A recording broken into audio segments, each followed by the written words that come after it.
One poker tournament, and we're not live. That was my best take. I gotta do it over now.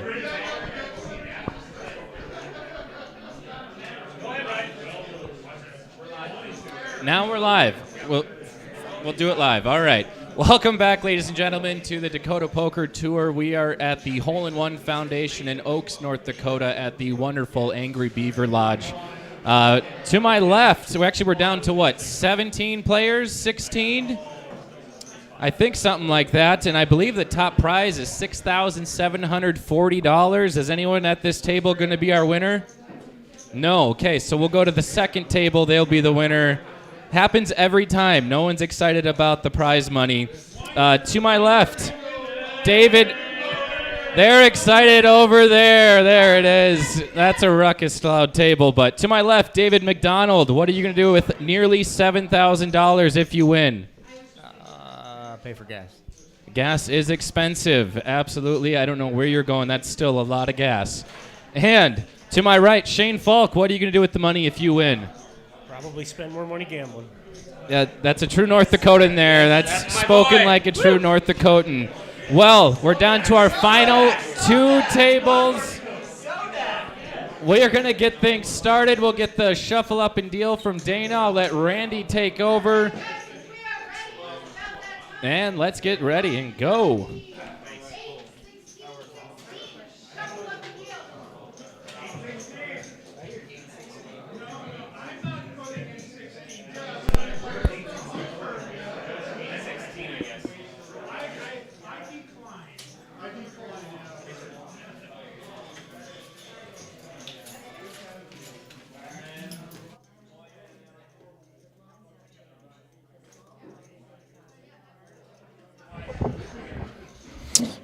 All right, ladies and gentlemen, we're getting down to our final table. Very exciting here in Oaks, North Dakota. Got players from all over the state. We have players from all over South Dakota. It certainly is a very exciting time right now, and we'll go ahead and introduce our players in their chip stacks. In seat one, we have David McDonald. As you saw, Lemoore, North Dakota, $117,000. He needs to afford gas, so that's what he's playing for, is gas money. Seat two, Brandon Johnson from Watertown, $237,000. Seat three, David Ogden of Aberdeen is our short stack at the table with $54,000. Jeremy Hines of Lisbon, $572,000. Anthony Scarborough was on our stream earlier. He is still from Mansfield, North Dakota. He's at $404,000. Seat 7, Lee Bowling of Aberdeen, $278,000 in chips. In seat 8, Kurt Waldy. Where is he? He's still in the same seat from Jamestown, $530,000 in chips. And rounding off our feature table, in seat 9, Shane Falk of Claremont, South Dakota. It's got $85,000, and over on seat 2 is our chip leader, Mark Duffner, with $646,000 in chips. And here we have a raise from, where's Kurt Waldy? And he does hit the, oh, I got to be careful not to talk too much about the hands. It just got super quiet. So we got a bet from Kurt Waldy and a fold from Brandon Johnson. Your blind levels are at 8,000, 16,000, and a big blind ante of 16,000. And your average chip stack, again, we are 99 registered players. I believe we're down to 17. I don't know if that's been updated, but we did have a open seat at our table, so I would assume that means we're definitely not at 18. That's what the quiet, the hush over the room was a massive showdown on our second table. I do not know what the situation was or who was involved in the hand, but I heard an O, and someone might have been knocked out. I'm not sure. Tiny from Hawaii eliminated in, I think, 17 or 16th place.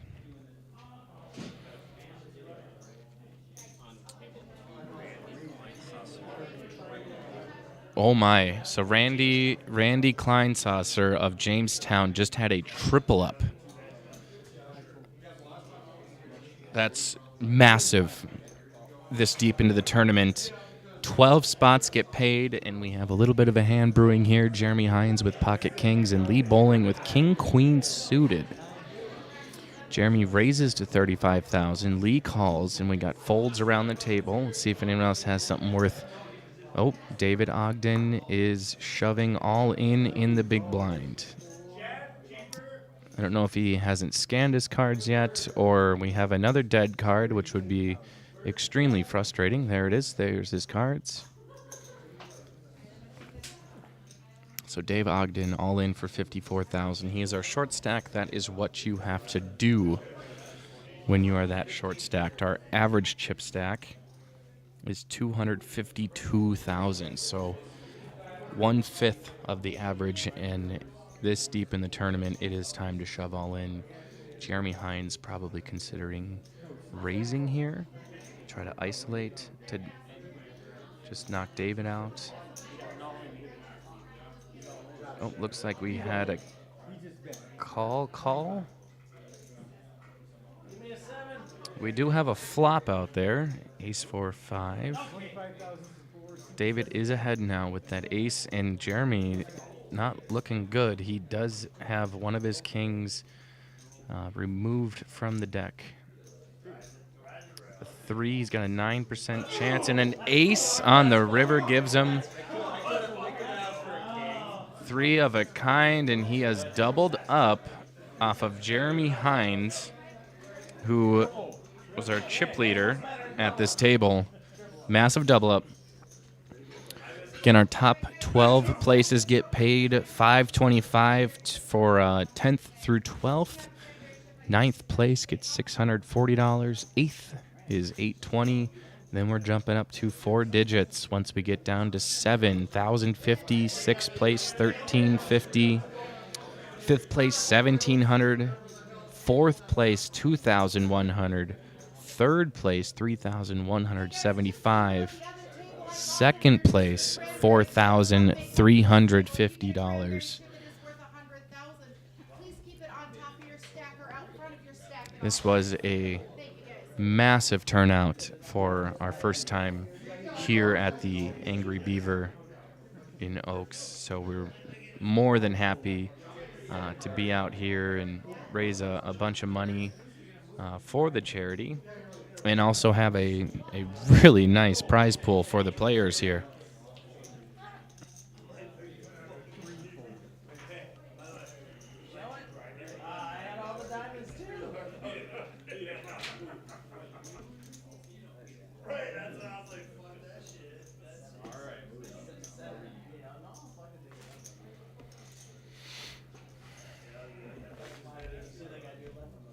Do have a string of events coming up in the near future. Tomorrow, Buffalo City Showdown in Jamestown at the Buff Bar. Sunday afternoon tournament. Last year's winner, Brant Jenner, cashing in for $5,120. Could be you tomorrow. And then next weekend in Beulah, North Dakota, is our Black Gold Deep Stack at Fanatics Sports Bar. We got a Super Satellite Night on Friday, and then Saturday is our main event, one-day Deep Stack Tournament. That is March 10th and March 11th at Fanatics Sports Bar in Beulah. We look forward to the Dakota Poker Tour returning to the west side of the state, and Shane Falk wakes up with aces. So a couple of aces here for Shane. Let's see if he gets any action. It's up to the big blind. Dana has not bought in late. Into the money. She's just sitting down trying to color people up. So Shane gets no action on his aces, just like earlier today someone else had aces in the big blind and everyone folded to him, which sucks. What a waste of aces. Back to our upcoming tournaments. April 2nd is the Eagle Eye tournament at Valley City Eagles in in, well, Valley City. Another one-day tournament. It is a Sunday tournament. So mark your calendars coming out to the Valley City Eagles Club for our annual Eagle Eye Poker Tournament. The following weekend, April 8th, at Poor Decisions, we go back out west to the northwest side of the state for another deep stack tournament. $150, add-ons $50 in rebuys, $50 up to $300 max. Registration 11. Cards in the air at noon. It's kind of the same structure and times as all of our other tournaments, and all of this season culminates into one massive weekend. The DPT Championship, April 21st through the 23rd at the Speedway Event Center. It's an official Dakota Poker Tour and Rough Rider Poker Tour event. I'm hoping we have over 200 people there. That would be incredible. But Friday, let me just click on what's going on there. We're still, I guess, finalizing all of the schedule of events, but we'll have, I believe Sunday, if I remember correctly, will be a bounty tournament. Saturday is our main event, and Friday is some more poker. So a nice string of events to close off the season strong. Probably have DPT Championships for sure will be live streamed. Eagle Eye Tournament will be live streamed. So we're definitely looking forward to the next string of events.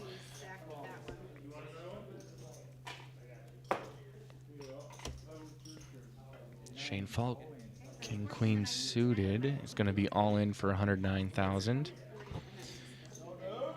It's up to David McDonald to call the all in, which would effectively put him all in.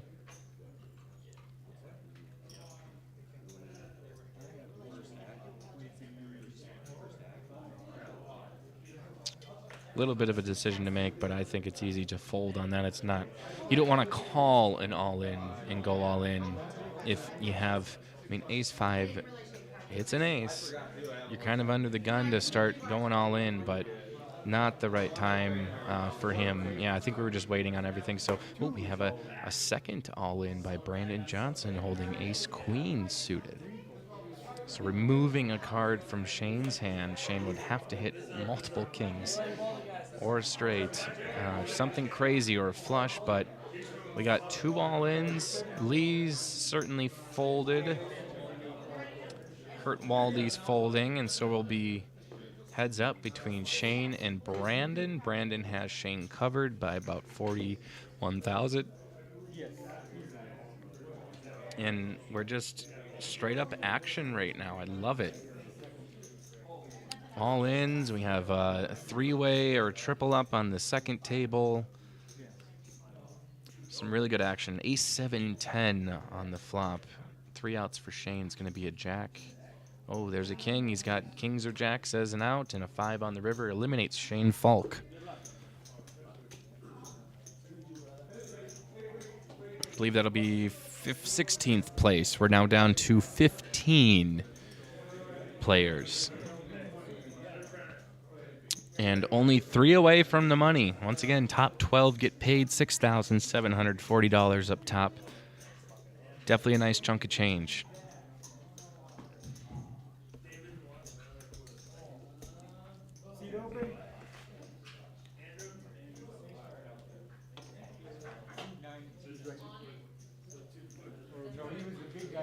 If you won that kind of money, you certainly wouldn't want to punch a pooch. It's in a dog, but you might accidentally punch one as you raise your arms in celebration and victory.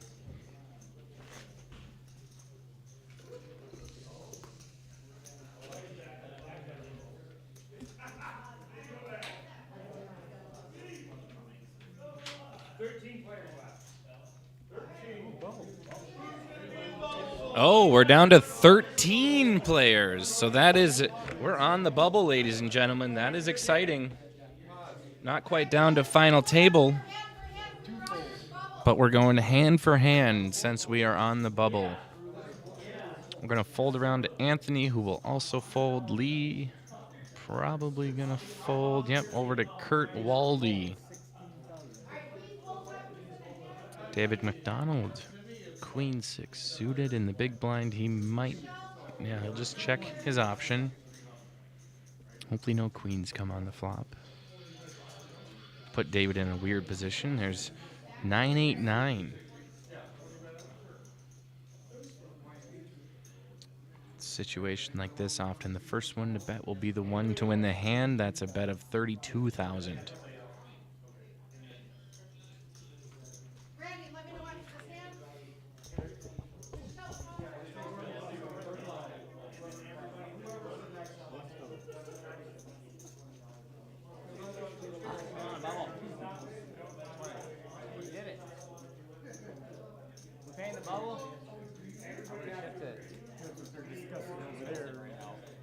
Is it between everyone or is it throwing the $20 bill between tables out of pocket for the bubble?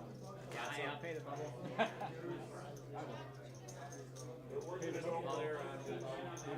You guys agree to pay the bubble? Hey, everybody. Everybody said yes. Okay. $20 on your pocket. That way you don't have to pay that.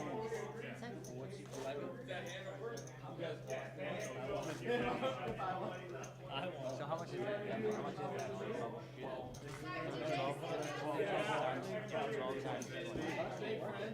I don't know how many times I've seen it, but if you refuse, karma bites you in the ass. All right, sorry, we're back. Just had a quick discussion with the man Goose, and it looks like we are discussing a donation to the Bubble Boy. It'll be $20 a piece. I believe we only do this.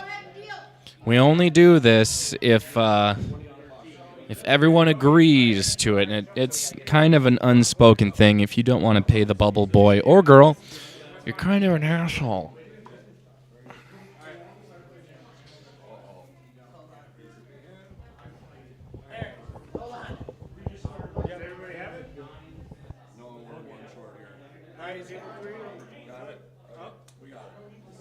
Put your cards in the box real quick.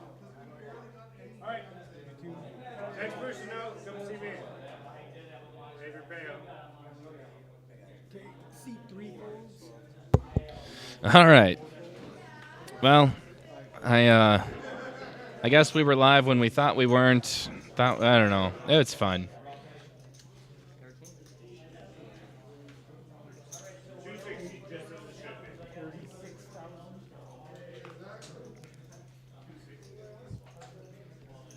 Kurt Waldy raising to 36,000.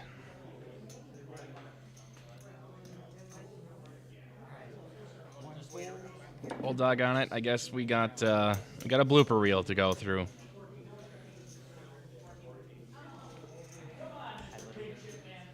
Everyone will fold around.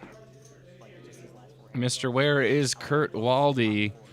Well, he's sitting right there wearing a Reebok sweatshirt and stacking chips.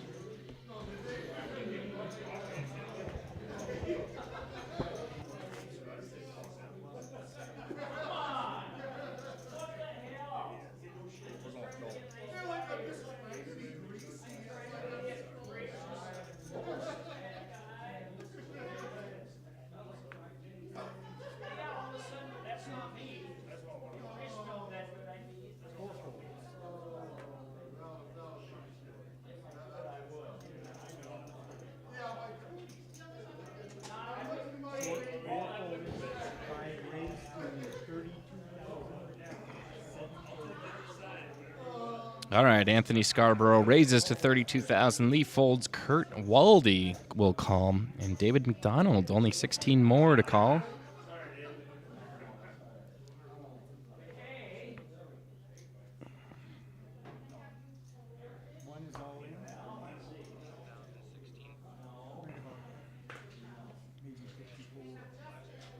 David McDonald going all in for 69,000. Interesting.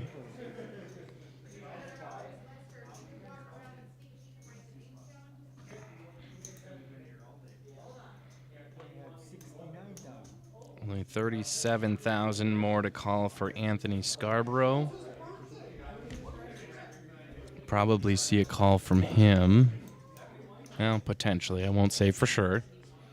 Mostly because it hasn't happened yet.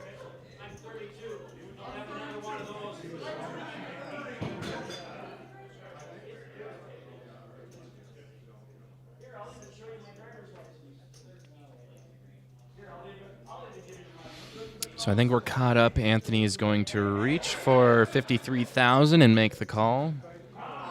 Over to Kurt. Where is Waldy? Pocket nines. He is, I believe, got the most chips at this table, so 53,000 isn't too much for him. He does make the call. And David McDonald has a chance to triple up. Although with King Jack, you got to think there's an ace out there, so.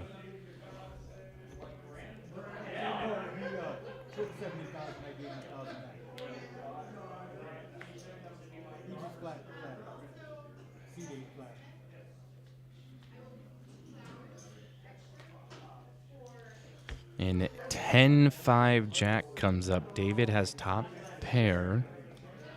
Gotta like that. Oh my gosh, Kurt Waldy turns a straight draw. He's gonna need, and a blank on the river. David McDonald is going to triple up. David's happy with that. I only assume because why would you be mad at tripling up? So David McDonald survives an all-in. Nice flop for him. A little bit of a sweat with a connected board. But there, got a little crack of a smile.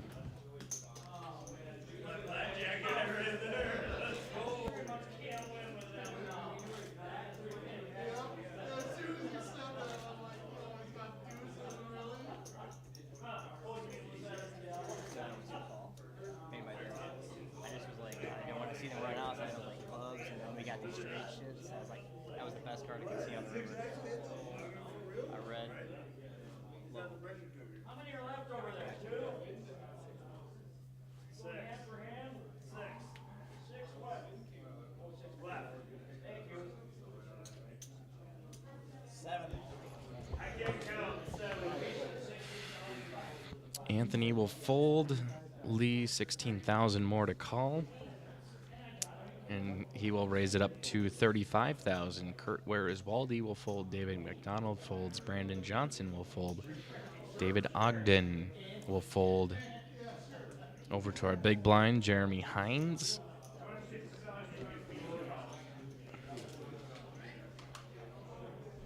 $19,000 more to call, and looks like he's about to fold. And he does.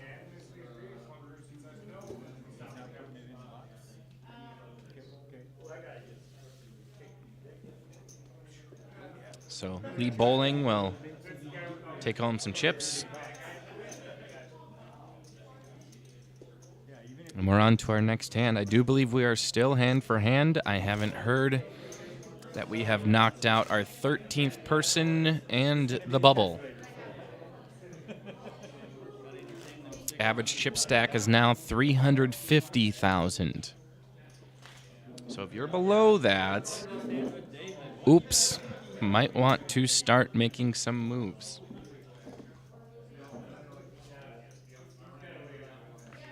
And there's some insurance or reassurance that even if I do go out on the bubble, I'm taking home $20 from everyone. And doing some quick math on the calculator, $260. So if you bought in for the full amount of $300, you would only lose about 40 plus the dealer appreciation fee. But David McDonald will raise to 37,000. Brandon and David fold over to Jeremy. In the small blind, he will fold. Anthony priced in only 21,000 more, about a little less than 10% of his stack.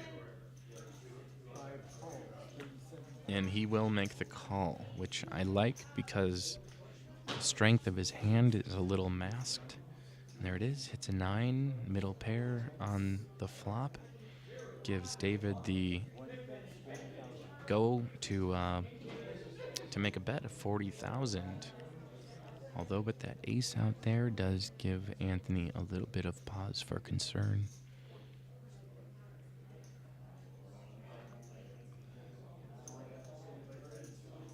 Wow, Anthony makes the call. 7 on the turn gives Anthony 2 pair. He's not going anywhere. And David checks the option. The flush draw is out there. Anthony first to act.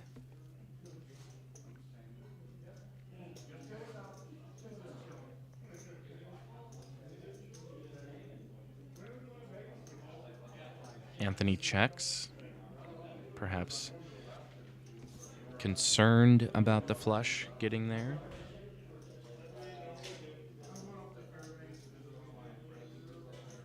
David could take a stab at it.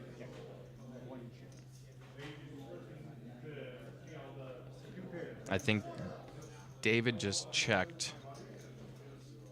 So Anthony will take home a pot, taking home another 101,000. He's up to 380, just over that average chip stack.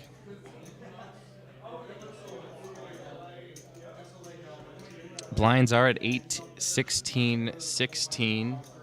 So it's $40,000 per orbit you have to finance to get around the table.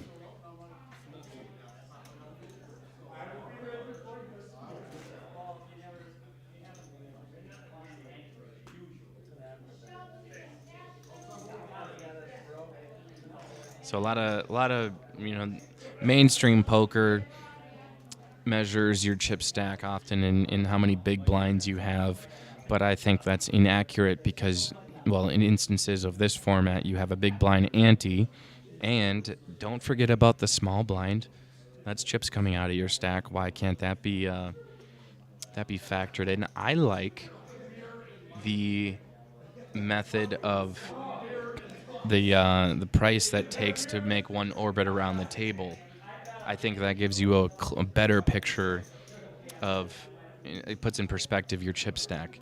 Here we have another set of aces. David Ogden is going to raise it up to 40,000. Jeremy folds, same as Anthony. Lee will also fold. Let's see if, nope, no one bites on it. So David Ogden, that's 3 times we haven't seen action on aces.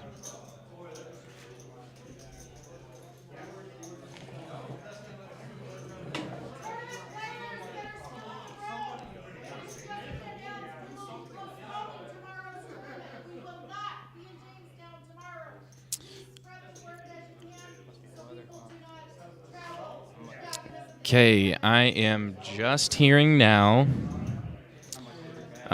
with the impending snowstorm, for F's sakes, we have another snowstorm coming up here in North Dakota. From tomorrow 9 a.m. to noon Monday, we're expecting 4 to 9 inches. You hate to hear it. You hate to see it. You hate to experience it, but I know Fargo just got dumped on another like a foot last week. That was really fun to navigate around town. My car was buried at my apartment. That's a whole nother story for not this broadcast. But Buff Bar in Jamestown, the Buffalo City Showdown, is postponed. Spread the word, everyone. If you know someone who's going to be at the Buff Bar tomorrow, they're going to be traveling. I don't care how far. It could be from Valley City or from Oaks, but do not, I repeat, do not go to Jamestown tomorrow. We have postponed the Buff Bar. And another pocket aces for Goodness. Aces back to back. At least 2 hands in a row. That's nuts. That was Anthony who got aces last hand. So he's going to 3-bet to 100,000 after David's raise to 40,000.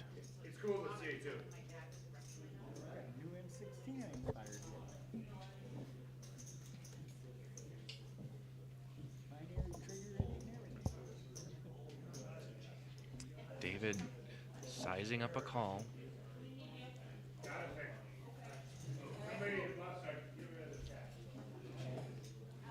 Oh, we still have 13. See what David decides to do here.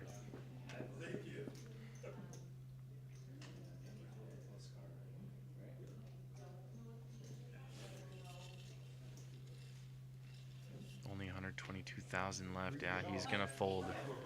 Anthony with aces 2 times in a row. No action on him. Unbelievable.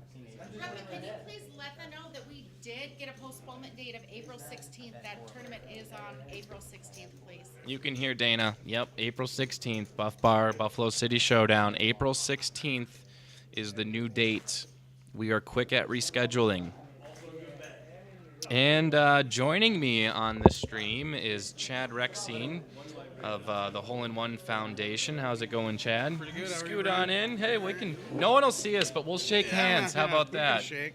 So you're the gaming manager for the Hole in One Foundation. I am. Could you just kind of explain what the foundation's all about and what the mission is? Yeah, so in 2016, there was a group of friends of us that got together, and a buddy of ours had been diagnosed with Hodgkin's lymphoma, and we decided to put something together to raise some money for him to help with the medical expenses and travel expenses. And you know how that all goes. Yeah. And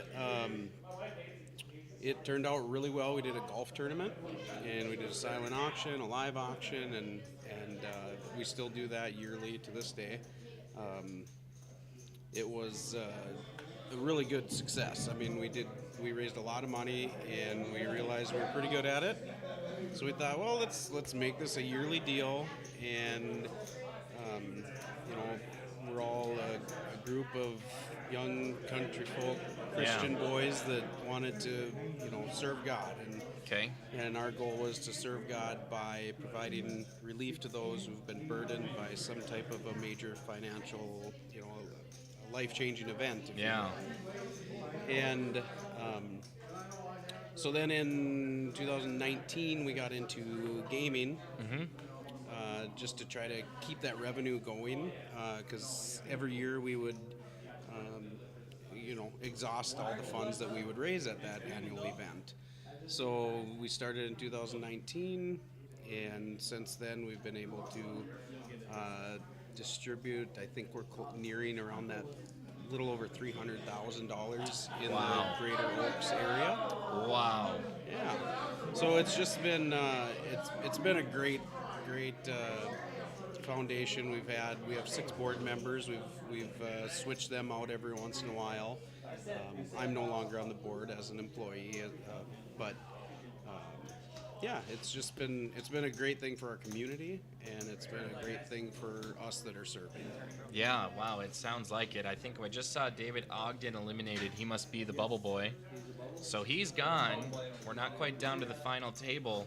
But that is quite incredible to have just the idea to come around one person that has a hardship on them, rally together, support them. I mean, when you're stricken with a sudden illness, those medical bills pile up so quick. Yeah. And for you guys to come together and support them, you know, that's a lot of time healing as well for those families and your friends that it's so much stress. Yes. And so to be able to relieve that is such a cool thing. This tournament's proceeds are going towards someone in need of some funds. That's correct? So this will go into our general trust account, and then how we do things is people can go to holeinOnefoundation.org and do a donation request on there. And the board meets once a month to go over those requests, and then we distribute funds as needed. So this will go into that general fund, or the trust account that, you know, it'll go towards someone who needs it. Absolutely. Yeah. you know, our goal is to kind of help people with those peripheral costs. I mean, we can't take care of all your medical bills or anything, but when you're already going through something like this and it's really difficult for you, your family, you know, everyone around you, it's those peripheral costs that kind of Right. get forgotten about. It's the traveling costs, it's the hotels, and there's just so much, and we've all gone through it. You know, Meals so too, just the food to eat. exactly, yes. So it's just been, we want you to be able to, even though your life is not the normal it's been, we want to try to help bridge that gap to keep it as normal financially for you as possible. Yeah, that's amazing. You have some upcoming events that at least next weekend there's one. Well, that's not actually us. Oh. But there is a CHI Oaks Hospital Community Foundation putting Okay. together their casino night. They do every Friday. Yep. So, Okay. but our annual event is it's normally the third Saturday of the August, but did we switch that to the second Saturday this year? I do the scheduling. It's either the second or the third. I don't know for sure, but we do it.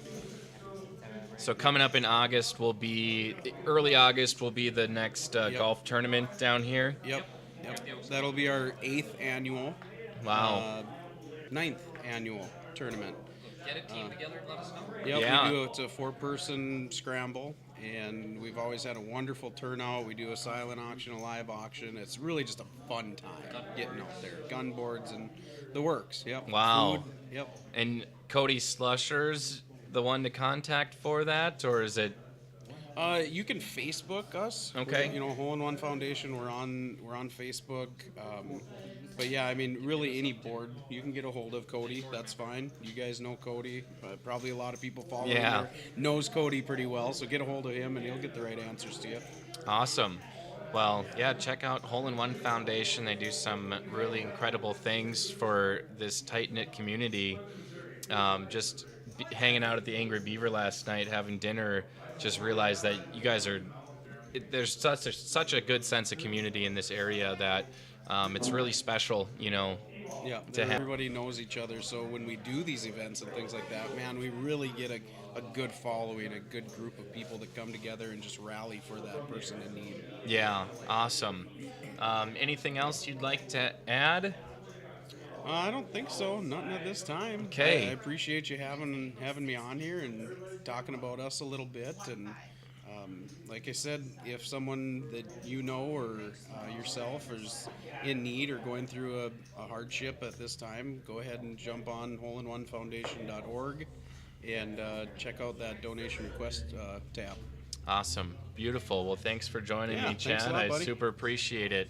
Telling us a little bit more about the Hole in One Foundation. It kind of puts into perspective what we do these tournaments for, and you might get caught up in the big prize money for first and just the action, but each one of these Dakota Poker Tour events and the other poker circuits in North Dakota all go to a charity and a charitable cause.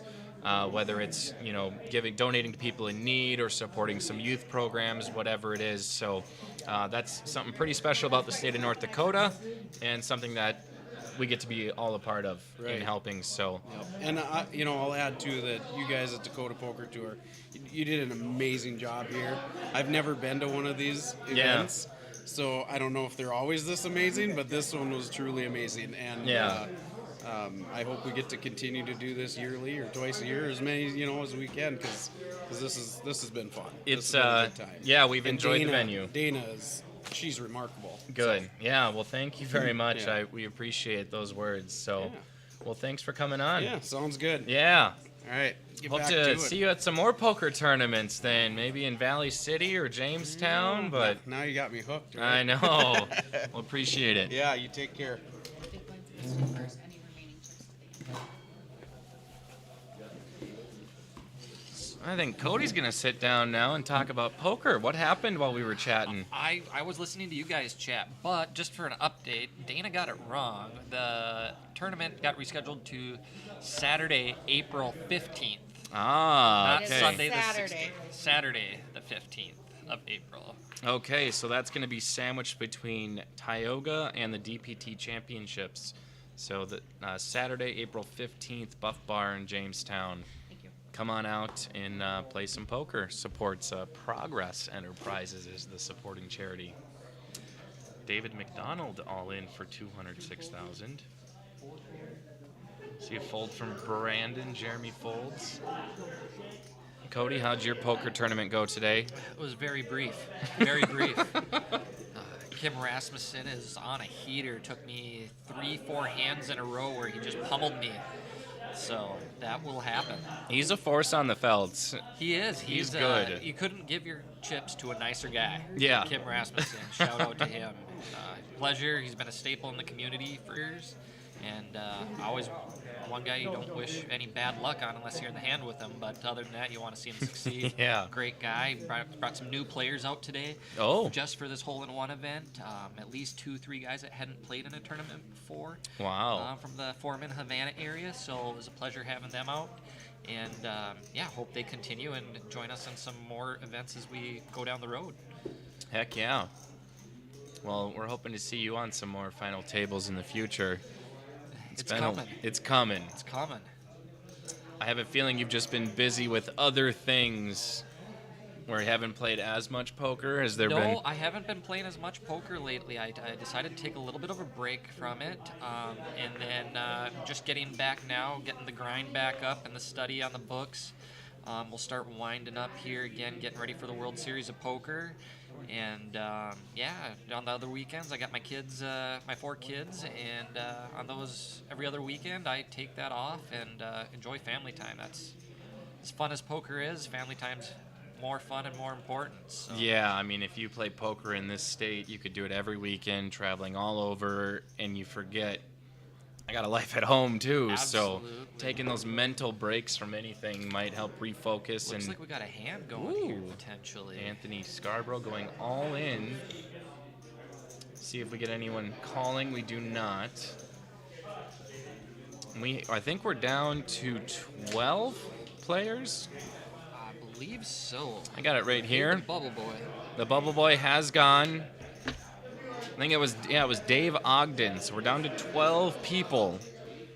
Average chip stack is about 380,000. If you're below that, it's time to start making moves.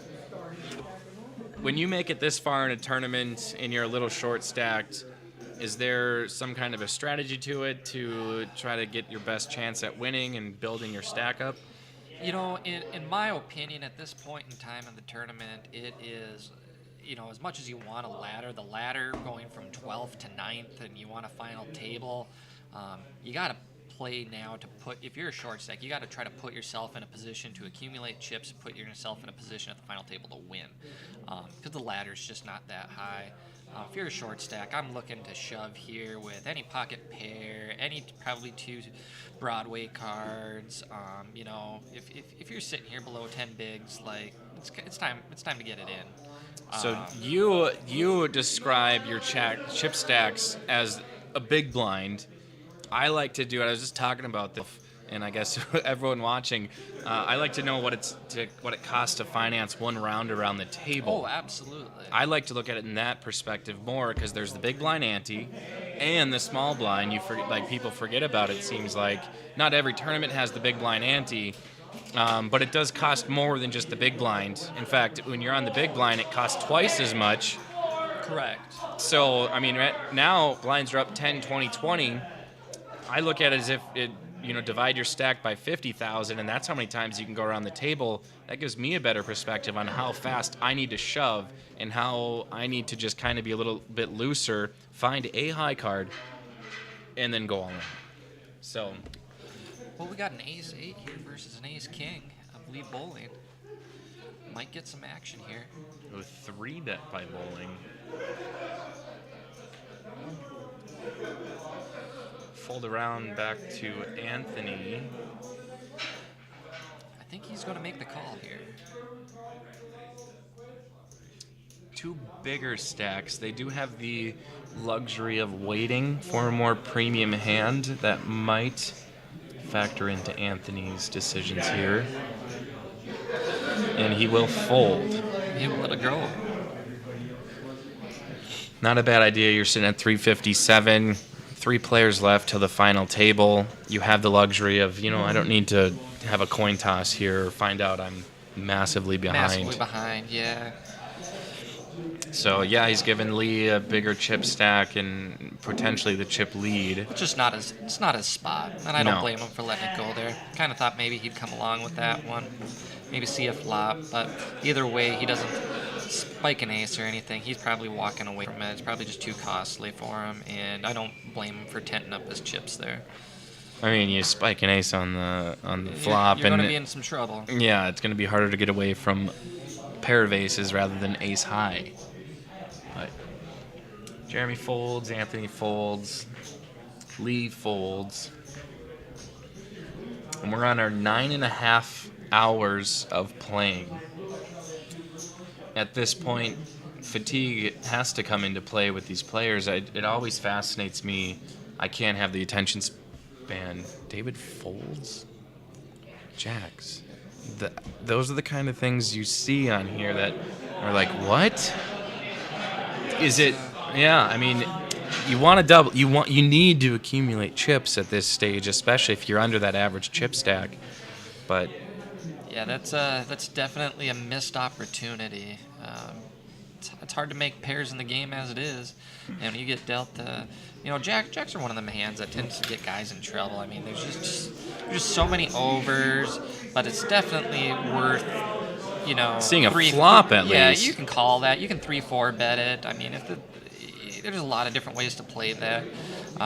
Even to see a flop, you can walk away if you get 3 overcards, but I definitely don't know that I like that fold there. You see that a lot on stream, even in like the FPN championships. I've seen a guy fold queens, and there was hardly any action on the table, or like ace king, and you're like, whoa. But I think some people just want to try to sneak their way into a final table or let someone else go out so that they're not the ones getting, well, you get 525 for 10th through 12th. So you do want to make that final table for that first pay jump. But 525, I mean, it's making a couple $100 on the day. Yeah. I don't know. It's another thing too. It's always interesting. You get different players at the table, and everybody's got the same idea that they want to be the last person standing with the prize pool, but everybody's got their own mini goals. And depending on the player's level of experience or how many years they've been playing, it might differentiate. One person's goal might be that they want to just get to the bubble, and another person's goal might be that they want to be at the final table, and another guy's goal might be that he wants to be in the top 3, and one guy's pure goal is that he wants to win it.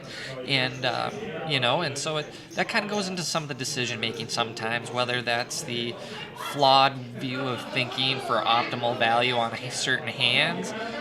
But at the end of the day, folding something, it's all about your tournament life. And if you pick a better hand later, then great. I will say folding a high pocket pair like that or a premium hand is going to be more of a sign of an experienced player rather than one who's not.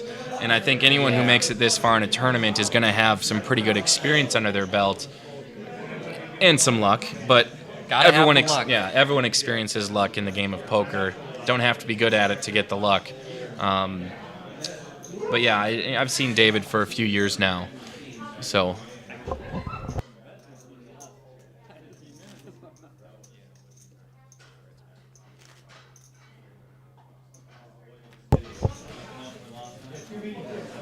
but no harm, no foul. David didn't lose his chip stack. He's still in the tournament.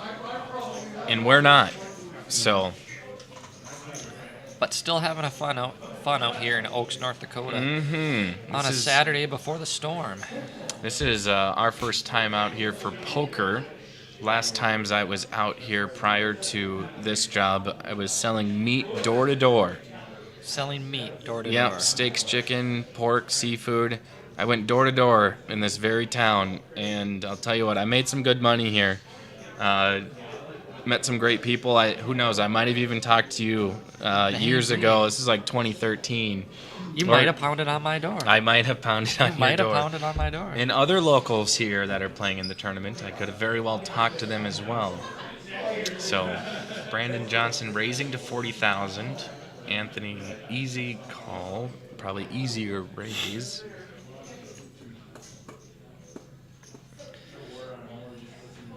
I think I heard him say all in, yeah. Brandon Johnson to call. This would definitely put his tournament life at stake.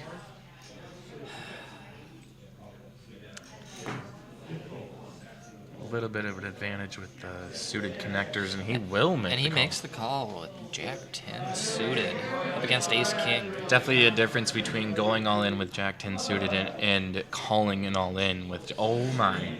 Flops an open ender. Pair of kings. 7 outs. Queen. He's going to need. And a 5 on the Will river. not do it.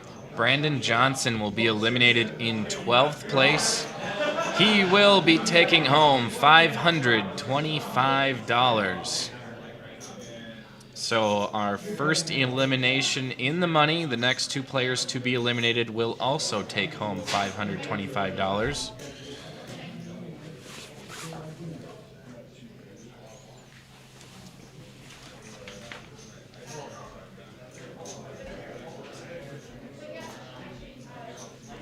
So in case you're just tuning in, a couple things. If you're tuning in on Facebook or YouTube, thank you. This is the hole-in-one poker tournament at the Angry Beaver in Oaks, North Dakota.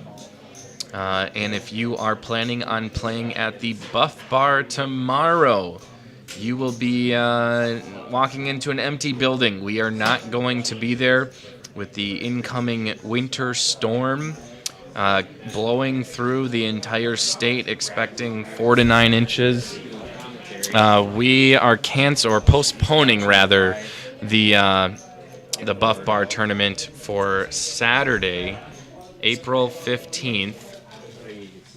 That's sandwiched between the DPT event in Tioga and the DPT Championship and the Speedway at West Fargo.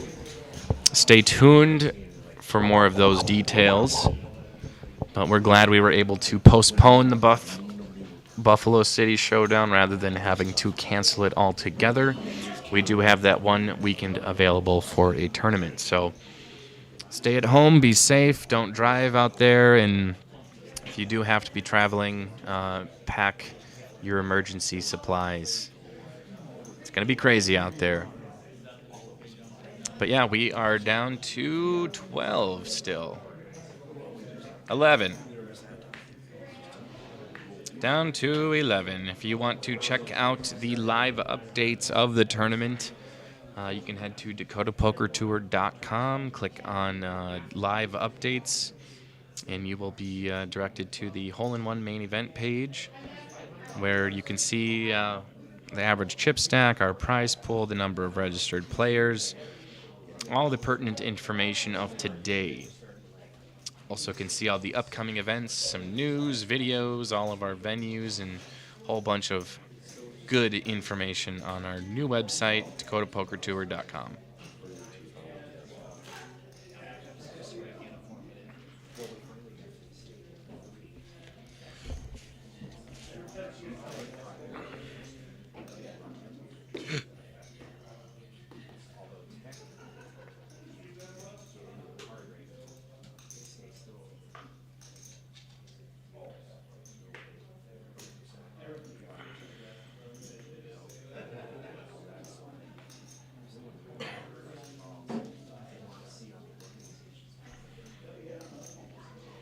Kurt, where is Waldo Waldy in the small blind? Looks like he's going to raise it up to 70,000.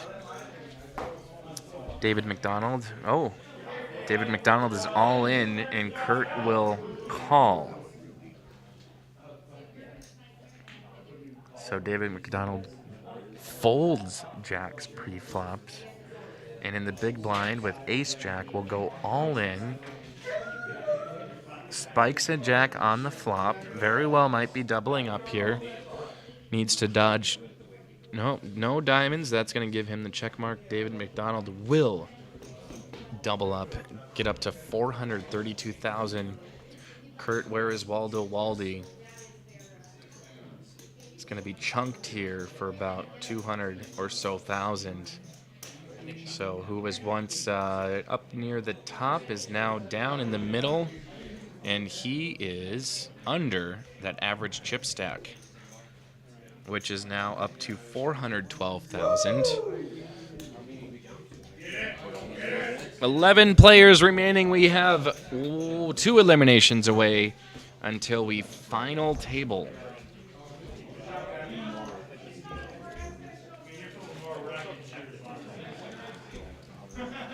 So David McDonald again, all smiles, very happy for a much-needed double up heading into the final table. Let's see if he can continue building that chip stack.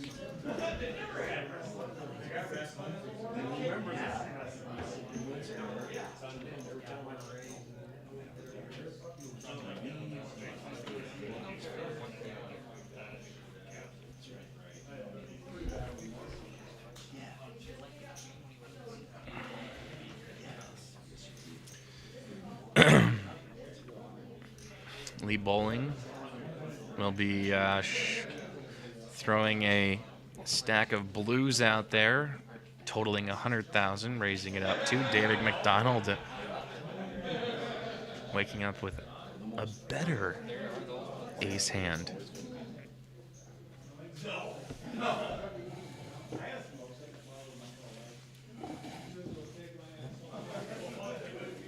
David's gonna fold this. He might fold.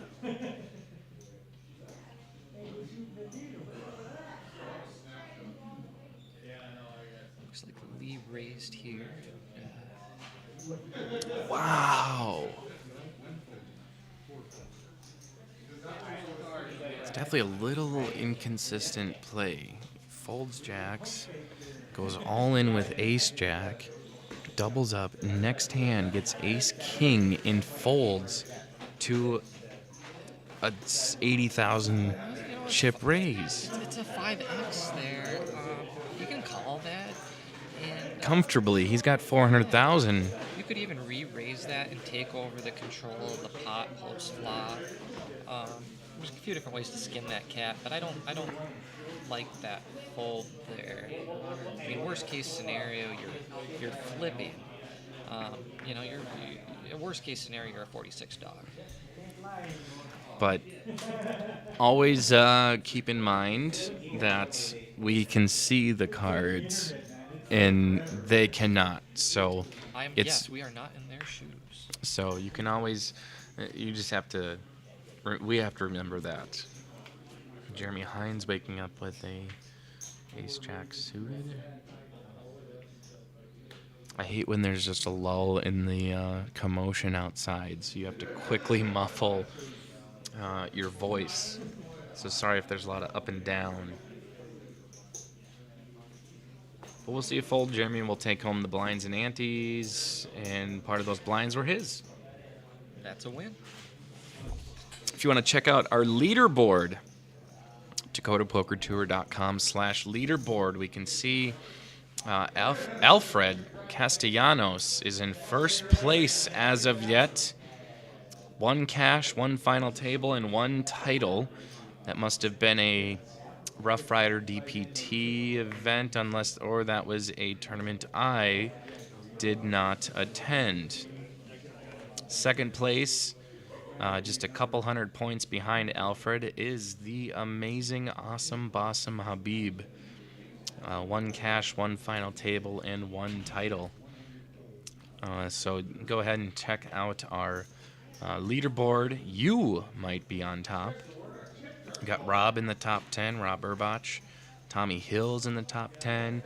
I think the fan favorite, Kenny Voigt. Oh man, he was great. He won the buckskin shootout. Big old beard, and He is a character of characters, man. What a nice guy. Yeah, he was happy to win and happy to be invited to our Tournament of Champions at the end of the year.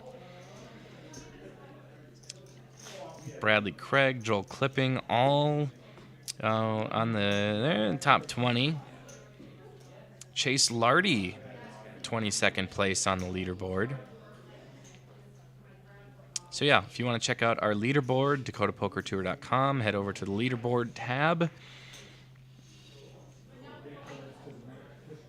Whoever wins tonight is going to be in the top 5. Oh, easy. Oh, top 6.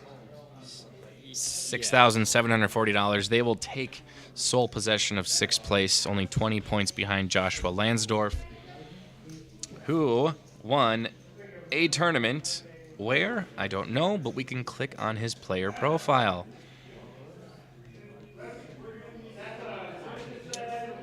Took first in the Poker Brat at the windbreak. Oh, sure. That's right. I remember. I was there. I remember this. This was a long time ago. Oh, that was, I think we're rolling over from last year. I don't know. Oh, yeah. Beginning of December. That would make sense. Last year at the windbreak, he won $4,980 and then took 7th at the M&J Saloon Dead Money Open a couple months ago. So he's up there on the leaderboard. Alfred Castellanos. Let's see, took first place at Haggie's last year on September 17th. Took home $7,700. And then got some points at Castleton Vets Deep Stack and the Poker Brat tournament. Didn't place terribly well, but earned 600 points between those two tournaments and secures him on top ahead of Bassem Habib. So, You know, it's great seeing Bassem out here today. It looks like he had a little reconstructive surgery going on his knee, but it was great to have him make the drive down here tonight and sucking up some pain. Yeah. Good to see him back. I couldn't believe it. He said he tore his ACL playing poker. Did he? You wouldn't think it's a physical sport, but I think he was excited. He won a hand. He stood up, twisted his knee wrong, and it just fell apart. That's not true. He was playing basketball. But interesting flop here. 3 4s. Everyone has trips. King on the turn.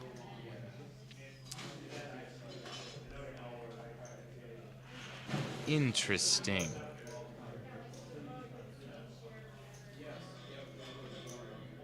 Anything above a queen on the river would give it a chop.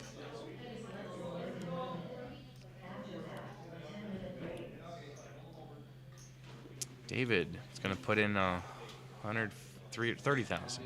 We'll call. 7 on the river. Oh boy. Check, check, and Anthony spiking the 7 on the river will steal that out from under David. Nice hand, a big one on the river. I mean, with 3 of a kind on the flop, both players check. Might be time, even with just a high card, just to throw some money out there. Oftentimes in those situations, first one to bet is the one that's going to win. Yeah, I mean, there's an opportunity there for a bluff-heavy board for sure. I mean, nobody's got much equity out there with 3 4s, and unless you have a pocket pair for the boat, everybody's scared of the boat. Nobody's putting you on a 4 there. No. Be an incredible hand. Dream flop. Right? Then you're hoping that the other player's got something. But let's, one good thing about live streaming is, it's saved on YouTube or Facebook. These players can go back, review the hands, the footage, and learn and get better. David is a good player. Absolutely. Jesus, waking up with kings now.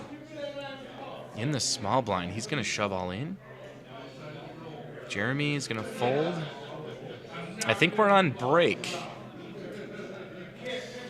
And unfortunately, David doesn't get any action on his kings, but we're going to take a break.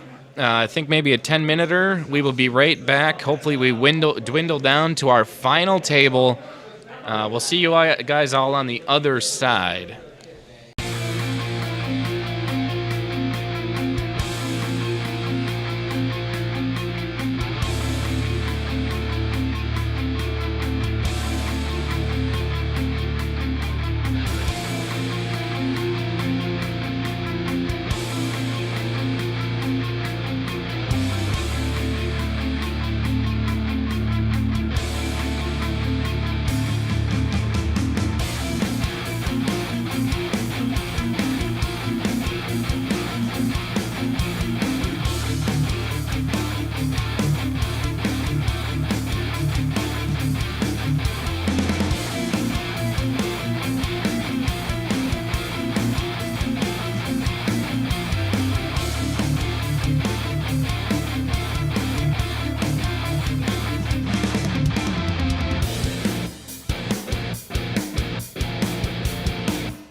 I believe we're back.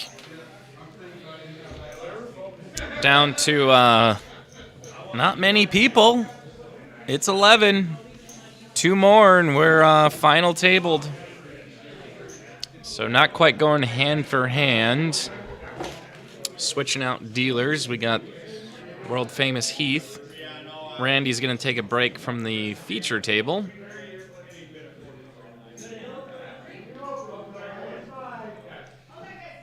I think Mark Duffner, I forgot to announce this in the very beginning, Mark Duffner was the chip leader, 646,000, but that was an hour ago.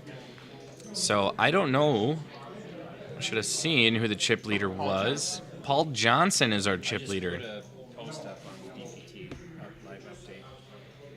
He doubled through, made a big call in the river, and doubled up. Okay, so Paul Johnson made a call in the river to double up to 740,000. Just 11 players remaining. All right, David. It should start going fast here. You start looking at Paul Johnson being chip leader with only 24 big blinds. Jeremy will fold. David exposing his cards. Naughty, naughty.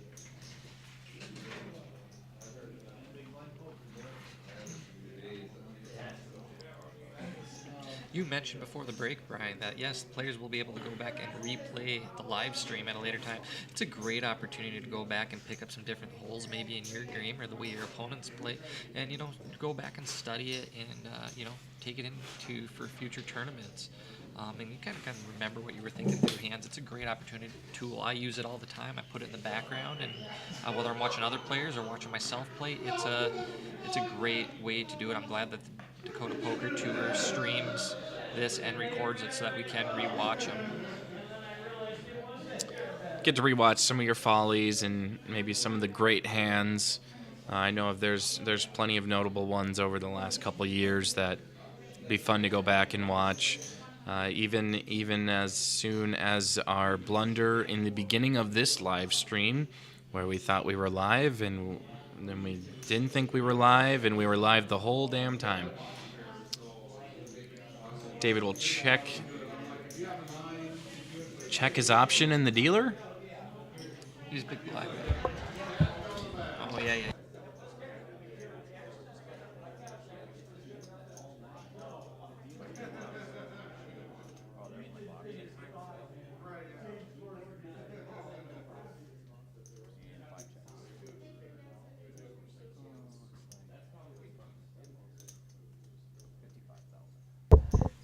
All right, flop comes 6, king, king, 2 hearts.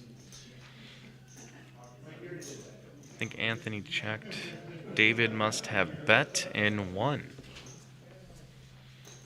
Blinds, I believe, are up to 15, 30, 30. It is now 75,000 in chips to finance one orbit around the table. Price of poker is going up. And a new chip has been introduced, the red ones. Some of you are familiar. They are worth 100,000. The lowest chip on the table is the blue one at 5,000. With 11 players remaining, your average chip stack is about 450,000. So if you're below that, gonna start making some moves. Oh, 2 cards to play there. Kurt Waldy will fold. David folds. Mr. Hines folds. Anthony. Take his time, figure out what he wants to do, figure out his position. Wants to raise it up to 100,000. 75,000. And Lee with absolute garbage will fold. So I think Anthony has had aces twice in a row. He's had ace-king. He's had some pocket pairs. Anthony is feeling the cards, and if I'm being honest, the cards are feeling him.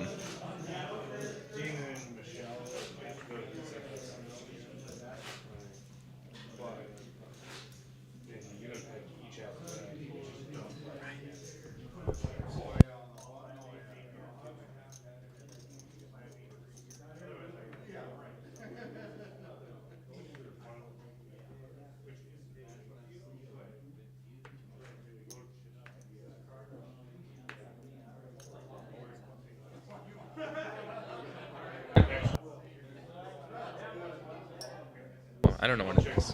with them with these guys.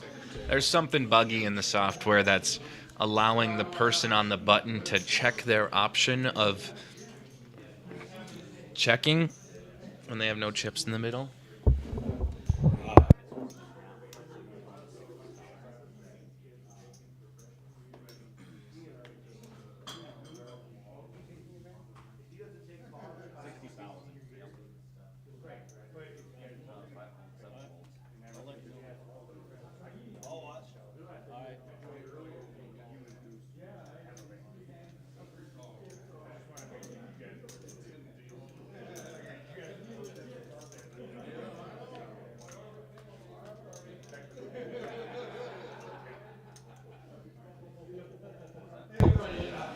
Jeremy raising to 60,000. Up to Kurt, where is Waldo Waldy? Check his option on the big blind. Jack 5 King.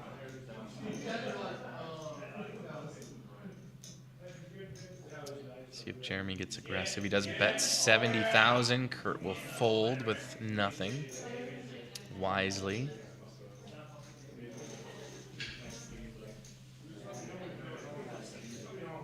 Man, it seems like we got a number of shorter chip stacks at the table. It is wild to see. It is wild to see the feature table is actually kind of chip poor in comparison to the next table that's about ready to come on over. Oh. So it'll be an interesting dynamic when they do merge. You are sitting with Mark Duffer and Paul Johnson, sitting with the large majority of the chips in play at this point in time. Interesting. And, that's going to be an interesting dynamic if they can carry that into this final table. Yeah, you think you got some big chip stacks at this table and you're trying to be a small dog in a big fight, and then those two guys come over. It sounds like you'd love to see the chips come onto your table. You know you can win that, but if they're so big, you can easily get bullied around. And that's going to put you in more positions that it's all in or it's not. Which in the later parts of the tournament, getting chip stacked, it does come down to there's no raising, there's no calling, it's all in or it's fold. We got 6, 10, 8 on the flop, 2 hearts. Kurt, the top pair, is going to, I think it's going to be 100,000 or 75,000, 100K over to David. He's got the nut flush draw. He'll make the call. And a gutter ball. Wouldn't be surprised if it just gets in here. Yeah, Kurt. Oh, David raised to 200,000. Kurt re-raises all in for 15,000 more. I'd be shocked if David folded. He's priced in, right? If not, at this point, he sure could. He could hit a heart here. I think we're all in. Or Cards are dive, faced up, and a and heart on the king. river. David McDonald eliminates Kurt Waldy in 10th place. Oof. We are final tabled. Nut flush there on the river. Wow. Dave, so maybe we shouldn't have been talking all that smack to David. He chose his spots well to get it in. It's a great double up going into what looks to be the final table now, and that's got to give you a little bit of a confidence booster and some chips here going in. So I think if that is final table, we are going to have to take a short break. Is that true? Final tabled? It might be that we're down to 10 now. Because we were at 11, unless someone was eliminated on the other table. Yes, we are final tabled. We are, as soon as Goose gets back here,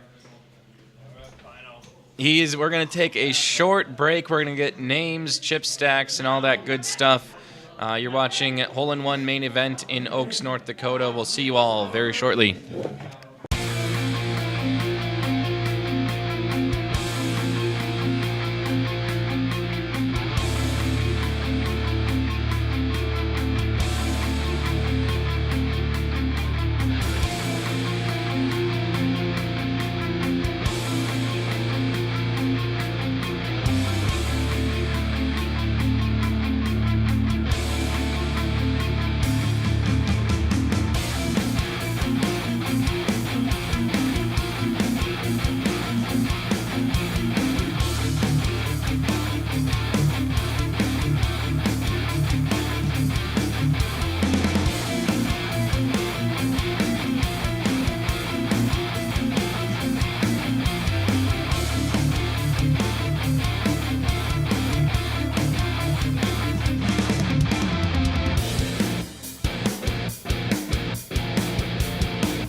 Welcome back to our final table at the hole-in-one tournament in Oaks, North Dakota. Thunderous round of applause from everyone. Wow. Those are very thunderous. So $6,740 up top. Paul Johnson to my right. How are you feeling about winning all that money? I want it. And with $965,000 in his chip stack, he is our leader. Don't piss it all away. All right.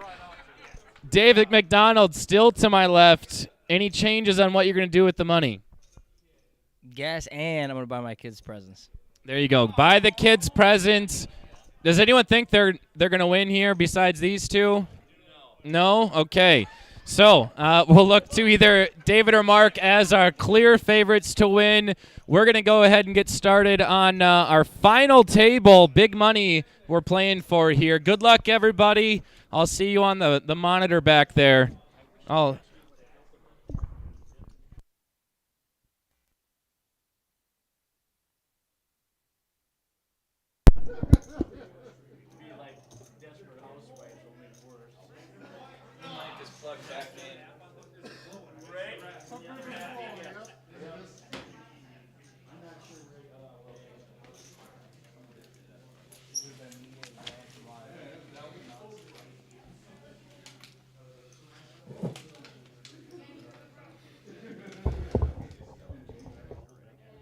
And we're back.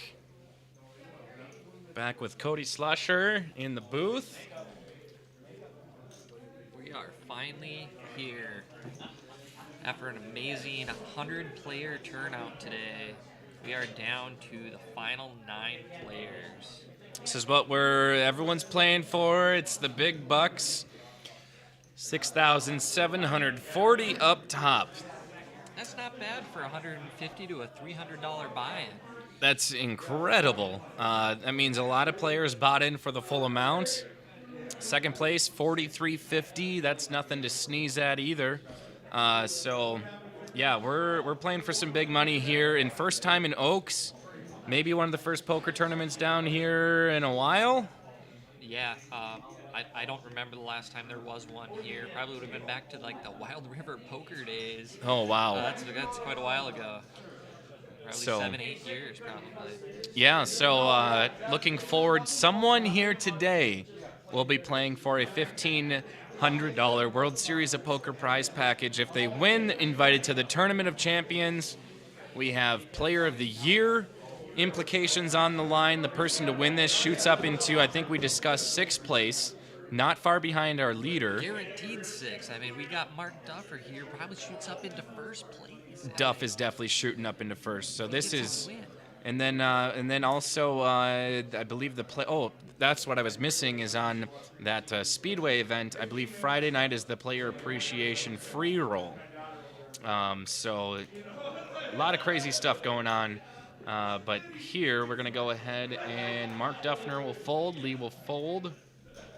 We're hoping to see some dynamite, hoping to see some knockouts left and right, because we got a winter storm coming, and we don't want to be trapped in the middle of the state. Blinds are still 15, 30, 30. Paul Johnson raising it up to 80,000. He is our chip leader with just under $1 million. Randy Kleinsasser soaking up all of 1 minute so far of his 15 minutes of fame. He's all in for 90,000. See if he has any takers. I heard a call. I think that was from Paul Johnson. You know, I think Tom makes a fold here. Paul's definitely not going anywhere for a 10. I mean, he's going to flip her and see what happens. Might as well. He is quote-unquote dominated, but in the game of poker, any 2 cards can win. Oh, and the O's come over the crowd. He's got the heart draw. Randy's got a pair of 9s. Turn is a Paul's looking 5. for a heart and a heart only. 7 outer. Can he do it? The rich get richer? And Yeah. PJ hits it. Paul Johnson running good. Wow. So Paul Johnson will be up over $1 million in chips. Randy Kleinsasser eliminated in 9th place. That'll be good for $640. Great turnout, Randy. Glad you came out today. I hope you had fun if you watched this stream. Holy shnikes, we forgot to even introduce everyone. David McDonald hasn't gone anywhere. He's from Lemoore. We did not do a random draw for the tables. Randy Kleinsasser's from Jamestown, eliminated in 9th place. Tom Brimhall from Fergus Falls. He's started with 290. He's less than that now, looks to be 210. Jeremy Hines is still there. He's got 350,000. Anthony Scarborough is up at $500,000, 560,000. And the Duff from Crookston joins us, 685,000. Lee is still there, 510,000. Jeremy Thury is new from Jamestown, 335,000. Paul Johnson, the rich get richer in. There's another hand. I'm not sure why we folded ace 10. Anthony folded the ace 10. That's a premium hand at this stage, right? Yeah, I missed it. Didn't see what his stack was there, but He's got a decent stack. He's $500,000. And we got Jeremy Thury here all in. Paul Johnson folds. Probably see. David folds. Tom folds. I think Mark's. I don't know. The decision will probably be put to Mark. That's half his stack. He's going to have to ask himself if he wants to go to a flip. He knows he doesn't have a pair here. He knows he might be up against it. I think rightfully so. He makes a good flip. Yeah. At least, at minimum, you know you're going up against an ace. Yeah, you can feel pretty safely. Like, you know you're behind. You're going up against an ace or you're going up against a pocket pair. You're probably not getting reshoved there with anything but that. No. And, Jeremy's a grinder. Jeremy's a good poker player. He's found himself maybe on the end of a little bit of short chips here at the end table. But he is a grinder. He is a consistent tournament player. And he's a force to be reckoned with. This is the first time I've seen Jeremy, but you've been in poker way longer than I have. Jeremy is he very much frequents the Rough Rider Poker Tour, which is primarily on the western side of the state. Jeremy's out of Jamestown, and they got a game up there, and he's a great guy. His wife was dealing for us today, along with his mother-in-law Patty, and it's a real pleasure. They are great people, and they're real fun to play poker with too at the poker table. They're all very good and polite and nice, and but you know what? They get chips or cards, man. They're forces to be reckoned with.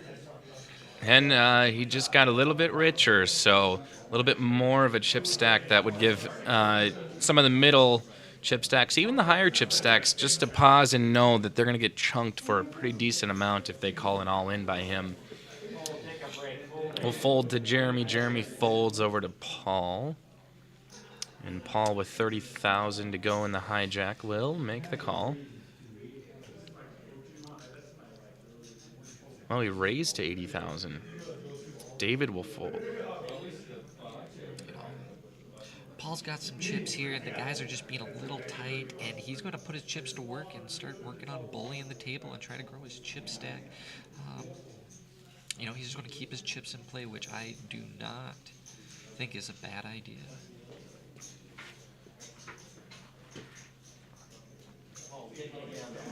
And that's what he does. He's got the luxury to raise up with some less than stellar hands. Absolutely. Steal some blinds and annies, and at, what are they, 30, 60, 60? No, 15, 30, 30. You're taking 75 around, even if, you're not in the blinds. You're taking 75 a pop here, even if you're just stealing the blinds. If you raise 75 and you have to walk away from a hand post-flop, or you get shoved on and you don't have the premium, you can just walk away from it. You can do that 3-4 times and you still are going to be profitable long run, and that's what he's looking at. Paul's a grinder. He knows what he's doing. He's no stranger to final tables either.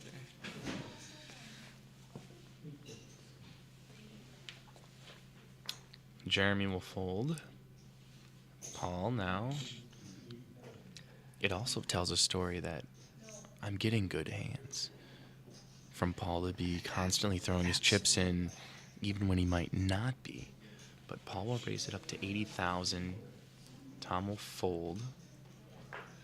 Jeremy, 50,000 more to play. He will fold.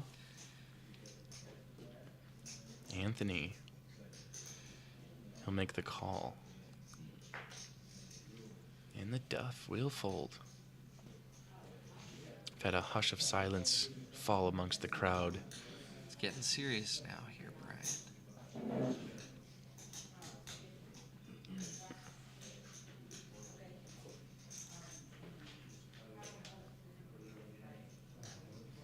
Flop comes 5, 6, 9. 2 clubs though. And Paul will be the first one to bet. 80,000. Paul C bets here in position. He gets a fold. That's 300,000 more. He's up over 1.3 million now.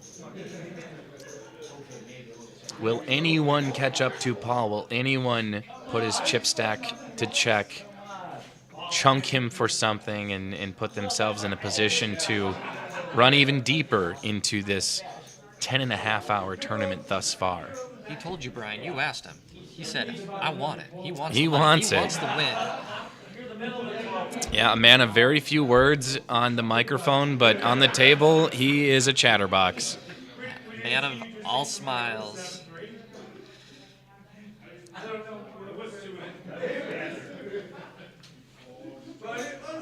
Yeah, Jeremy will most likely fold this.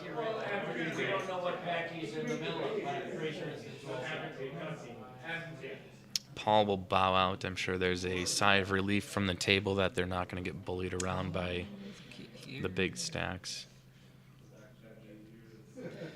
Tom is all in, including his player card. Match that, he says.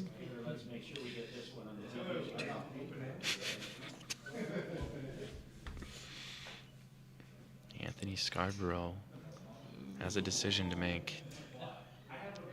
I don't know if he's going to call. He might.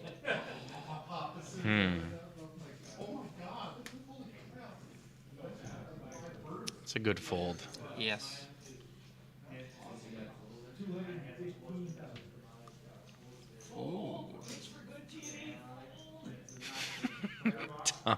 Tom begging for the fold. His table talk is in full force out there. Yeah. If Tom's at a poker tournament, everyone knows. He's going to make the call with We got a ace jack call. against Jack. Jack. He's about a 1/3 dog right now. Lee removes an ace from Tom's hand to make trips, but Tom removes an ace from Lee hitting something. Or it removes a jack, rather. So ace-jack versus jacks, and Diamonds are alive, and ace of diamonds is a dead card right now. a king on the turn. We got a 4-outer for Lee. Otherwise, Tom will double up, and a queen on the And river. The jacks get counterfeit. Oh, Tom my Bernhal will be God. eliminated. That is disgusting. Bigger 2-pair on the board with the ace kicker is going to give the win to Lee. Tom did not deserve that. But Tom has 3-pair. Tom does have 3-pair. Loses with 3-pair, but gets counterfeited on the river. We were playing 6 cards. Tom would have won there, Brian. Oh, you hate to see it, but that's the kind of luck that people need to win. Will Lee be our next winner now? Who knows? The chip consolidation process continues. Wow, you hate to see it, but Tom eliminated in 9th place. He'll take home 8th place. He'll take home $820. Now we have the next pay jump to 4 figures. Oof. Getting into that $1,000 mark here for the next person eliminated. It's going to walk out with $1,050. Not a bad day. Our average chip stack is going to be about 570,000. Actually, it's probably going to be about that 600,000 mark. We haven't updated that website quite yet. So the average stack right now is 20 big blinds here at the final table. Jeremy with, oh boy. This could be an Let's interesting hand here. see what happens. Anthony has kind of made some interesting folds or just not. Anthony just announced all in. Waiting for his time to strike, and this could be good for him. He would be knocking Jeremy out if he calls, which I can't imagine he won't.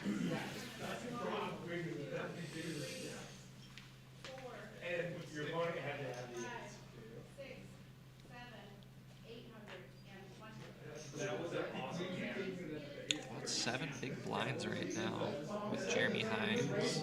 He's going to make the fold. Okay, live to fight another day, but he's extremely short stacked. Yeah, he was, going into a flop there. He's a 1/3 dog, and hard to say, but He can really just He- finance yeah. 2.5 times around the table. he's going to have to pick a spot here, in the next 20 minutes or so. And I believe he's in the big blind next hand. Because Tom's eliminated and Randy. Buttons in with Lee. 2 hands. He's got, one hand, and then he's in the big blind. So he's going to be paying up a healthy amount. So either he wants to steal the blinds and antes here, potentially, but he's out of position, too. He's going to be first action or second action. It's just a tough spot. It is, yeah.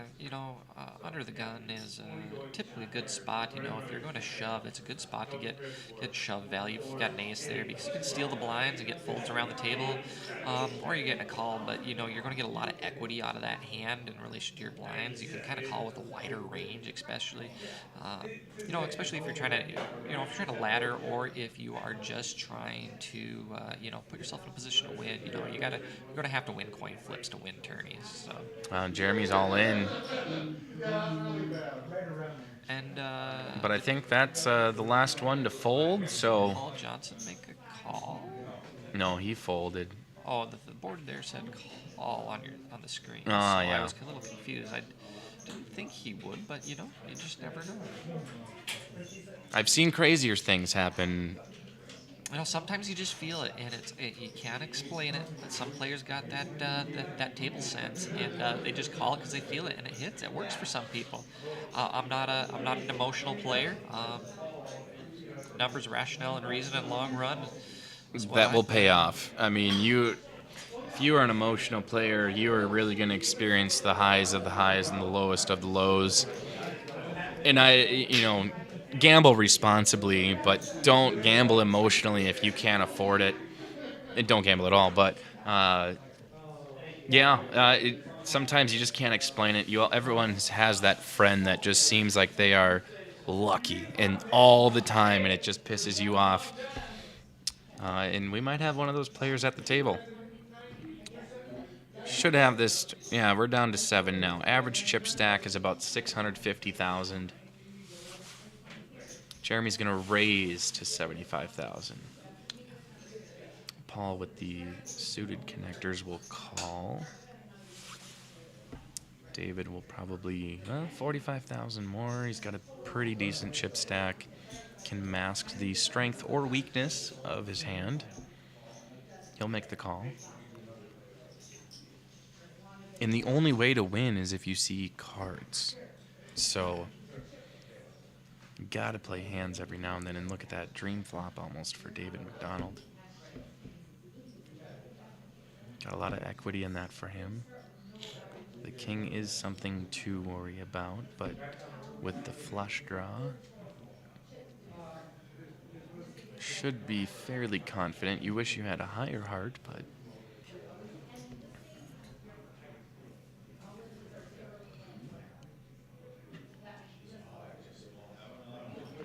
and Paul will fold, but David McDonald creeping up on 1 million in chips. He's at 910.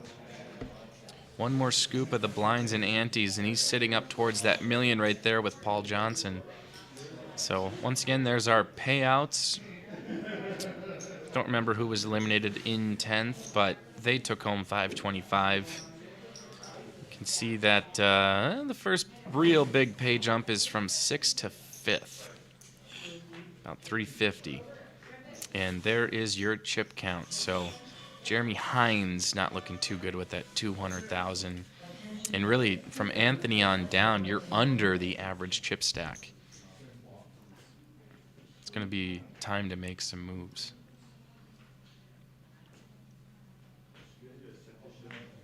And something that Chris Hansen and I always talk about when we're doing commentary together is he really likes the idea of taking decisions, the big decisions, out of your hands by either going all in or fold. Shift those big decisions into other players' hands. If they want to gamble, that's great. But that's what you would be doing being shorter stacked. C1 called 30,000.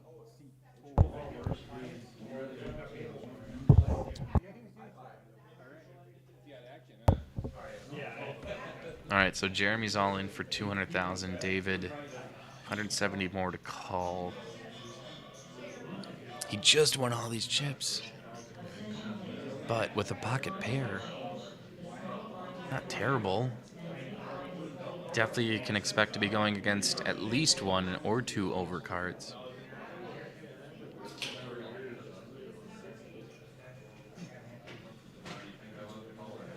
Did get a chance to talk to David on break, and he said it's like, my wife's watching in the car and told me you were talking about how my folds and this and that, and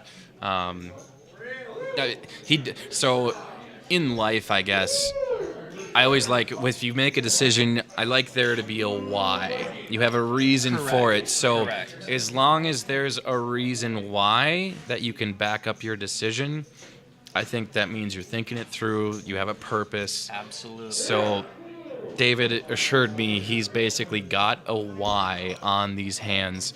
And again, I was like, yeah, and I do remember, we can't see the cards, so we don't know what you're thinking. He thought he folded ace king, and he thought they had a high pocket pair. And I mean, that's sound logic. I don't want a coin flip. Okay. Absolutely. At the end of the day, it's you always gotta respect your tournament life. I mean, you want to be the last person standing here. I mean, I'm not one to try and tell somebody how to play. I'm just saying,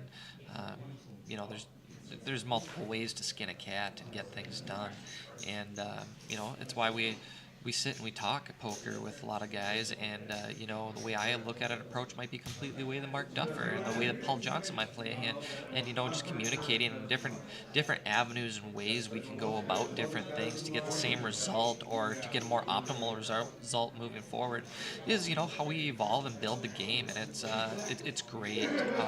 It's kind of the beauty of poker is the many different ways someone can look at the card and they interpret a situation, or they might have picked up a tell on another player or think they did, and they play based on that. That's one thing I can't do that well with the camera switching, is picking up on body language and how people, and I'm not a very experienced poker player myself, admittingly, so it's tough for me to even start thinking what good tells are, whether it's a scratch of the nose. Well, the guy just had a dang itchy nose to me. But to some, that could be a tell of sorts. Yeah, it's always interesting. You try to figure out people if they have corks or if they got tells. Hard to tell sometimes. But if you've been playing with some of these guys, you might be sitting with these guys. You might have set up this whole table. You might have had this 10, 11-hour shift today. You might have played with a couple guys at the table for 7 to 8 hours. You might have a good read on them by now. Should pick up on something. Again, that's the beauty of poker that fascinates me, is those that can remember and retain the information, and they can make those mental notes of, in this situation, this is what this guy did, and this is what he ended up having, and then remembering back and start building a player profile mentally and remembering that. That's the part that really fascinates me with poker. good places to start for people if they're looking at tells is to not necessarily try to pick up on a tell, but if you're sitting at a table and you're trying to keep your brain active in the game, as the cards are being dealt and people are peeking at their cards before it's you to act based on how they're holding their cards, just try to make the decision. Are they going to fold or are they going to play? And you can tell a lot just based on how people hold their eyes and how they hold their cards. That's a real good way to start picking up on the basics of tells. Without putting them on a specific tell, you can just figure out when they're going to fold or if they're going to play a hand, and then you can kind of start building from there. Yeah, generally if you see someone recheck their cards and there's an all-in that they have to call, or they just put their cards in their hands, they're just holding their cards. They're probably just they're in a hurry to muck them. If they put the cards down in front of them and they're willing to protect them, or they put them a certain way up against their chips, they might have a hand that they're thinking about playing or willing to play. And you start picking up on that. You start picking up on slight body language, and then you can kind of build it from there. Yeah, that's interesting. I suppose I call it all the time. Like, he looks like he's about to fold. When I'm at the table, I don't really think that much into it, and to see who might be in the hand and who might be having a better hand than me or something that's worth playing. But all interesting stuff. There again is our chip count. David McDonald holding on to second place. Lee Bowling not too far behind. Jeremy definitely in a position where it's all in and risk your tournament life. It's basically time.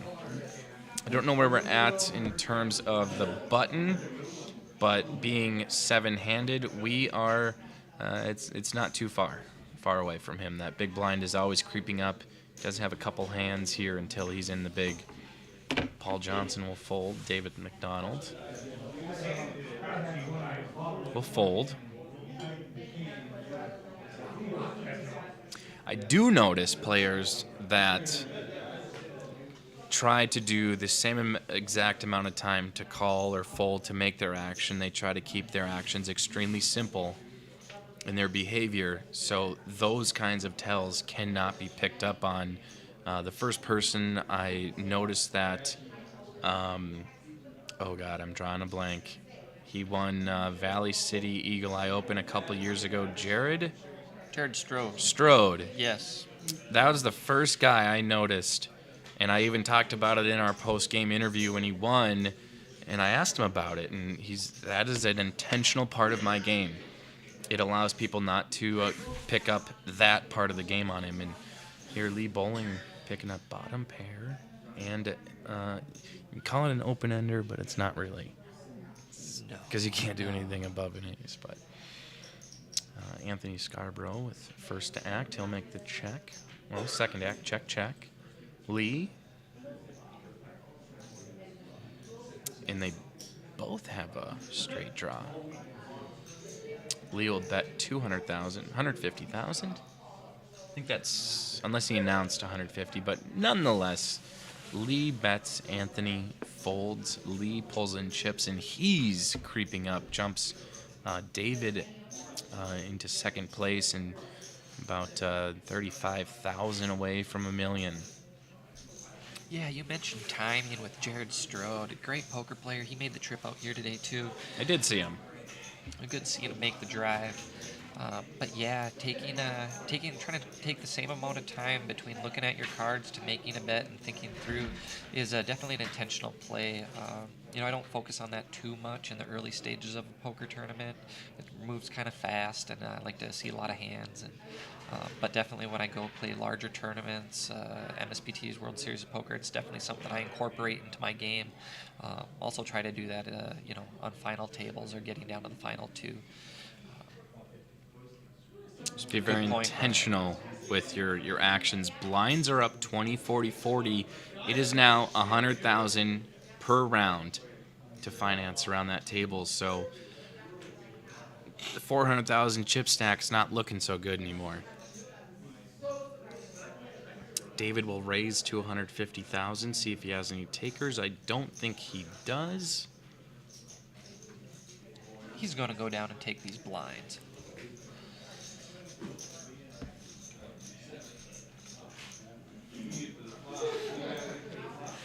We haven't experienced I don't want to jinx us, but too much of a real lull in this game thus far. It's been pretty good pace of action, as much as you can ask for in watching live poker.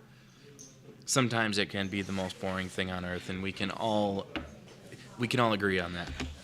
But when those hands come, it seems like it happens out of nowhere. Remember a heads-up battle last year at Valley City Eagles that lasted nearly 2 hours. Oh, was that the one between Brandon Dosh? No. What was that last year?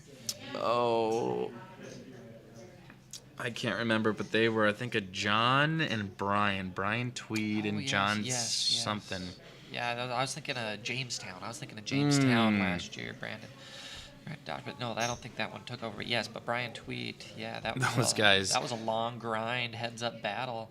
And we just kind of got lulled into a slumber of sorts, and then all of a sudden, it's over. You're like, wait, it's over? Brian raised victorious. Yes, he did.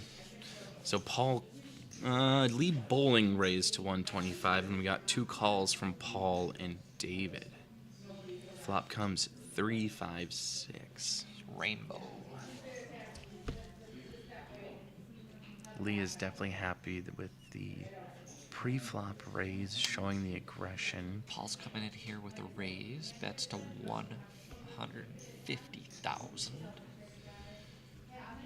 Lee, the only one with really any equity on his hand. He's gonna make the call. He's gonna re-raise to 300,000. What a move. I do love me a good re-raise. Or rather, just a raise, but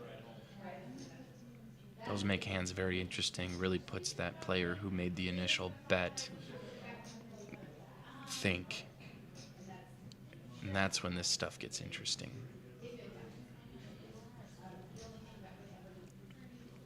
I'm thinking Paul's thinking he came with air here, but he just doesn't have enough to call. Nothing wrong with making the other player sweat a little bit, though. No. I mean, he took his time, made that thought-through fold. I think he knew he was going to after the raise came.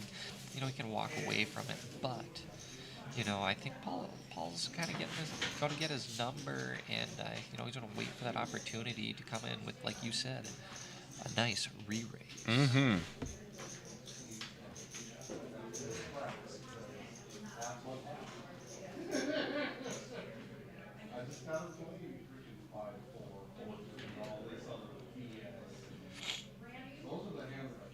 It's anybody's game here, Brian, but it's interesting being in the booth and we get to watch people. But who do you got on the tournament? To win? We got some skin in the game. We could make a couple little side bets here on who do you got to win this thing, Brian? God, we got a couple monster chip leaders. I really think I like David for this tournament. Okay. Partly because he made me feel a little bad for talking about his decisions, but I also would like to see a new winner on the DPT circuit. Absolutely, be nice to see a local take it. I will, I'll take Paul. Well, of course. Well, I would take, you're going to take the 2 chip leaders first, and then who else are you going to pick? You're going to pick a second and a third, and The Duff is pretty strong, is a strong player, but as you said, Jeremy Thury's also a strong player. Well, I'll take whichever one you don't, my friend. Well, I don't think I've never seen Anthony Scarborough. I'd like to see him win. So I got David then Anthony. Okay, well, how about I take? I'll take the Jeremys and Paul. And then that leaves me with Lee. Absolutely. Okay, so I got David, Anthony, and Lee. You got Duff, Paul, and the Jeremys. I'll take it.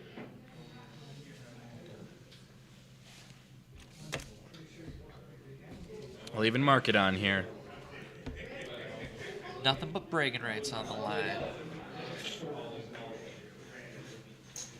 We got a full Anthony Scarborough. I definitely think your fantasy team is stacked against mine, not knowing that much about my players, but I think, David's been putting together a pretty nice little run on this final table, some nice hands. We might have been questioning them, but he's still there. If you took Paul, I was going to take David. Yeah. I'm not knocking his play. he's doing great.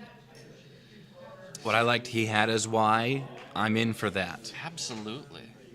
So he's none of these guys are going in here blindly like, I don't know what I'm going to do. They all have game plans. They have ideas. They have strategies. Logic, rational, reasonable poker players. I'm all about it. The emotional ones are the ones that drive me crazy because those are the lucky ones that hit Oh, and God, they drive you nuts, right? And but you know what? We need all sorts, and I welcome all poker players to come on out and have fun at the Dakota Poker Tour, and keep these player pools big and have fun. That's what it's about. Yeah, emotional Raising money players. for the charities. Emotional players do make the game quite fun. Oh, absolutely. Little loose cannons here and there. Jeremy Hines all in for 150,000. It's time. The Duff is looking to call. No, he folds. Paul will call. Paul is the man. He freaking Five knows. dudes. And he's giggling. Yeah. He's giggling.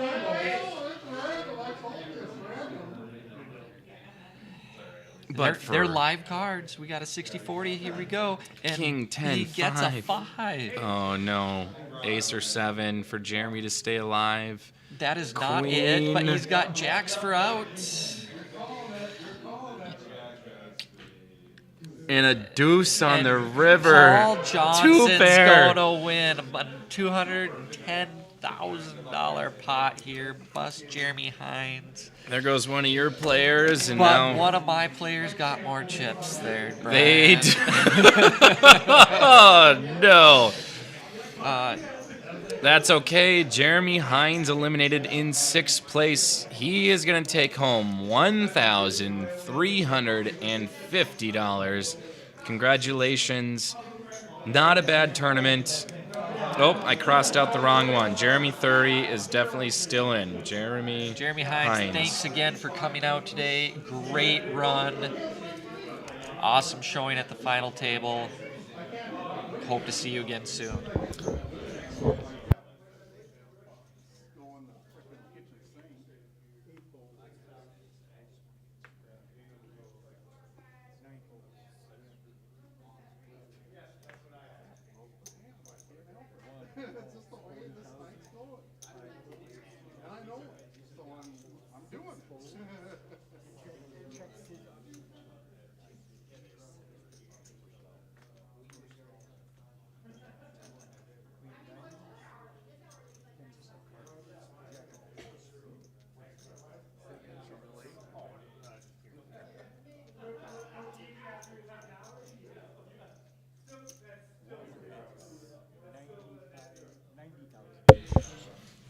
All right. Oh, David McDonald. Picking up 2 pair, but won't get any action. Against a Open-ender. less. Yeah, it was an open-ender, I suppose, but there's my boy. He is looking like he's getting good at stacking those chips. Lobos. That's a Lamore. Lobos. Labor? Yes.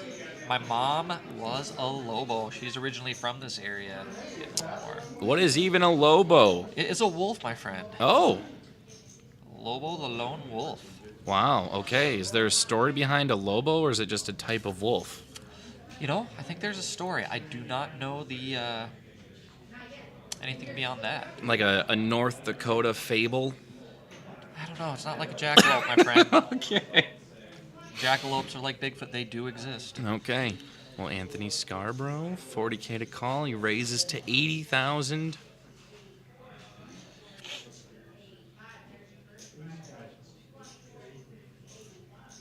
And we got Jeremy making a call here. Just 40,000 more in the big blind. He's priced in. Might as well.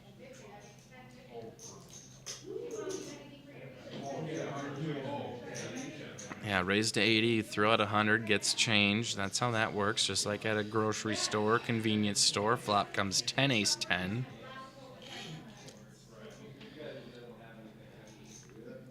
Jeremy checks over to Anthony. Anthony will fire away for 60,000, and Jeremy will take fold. it down. Nice.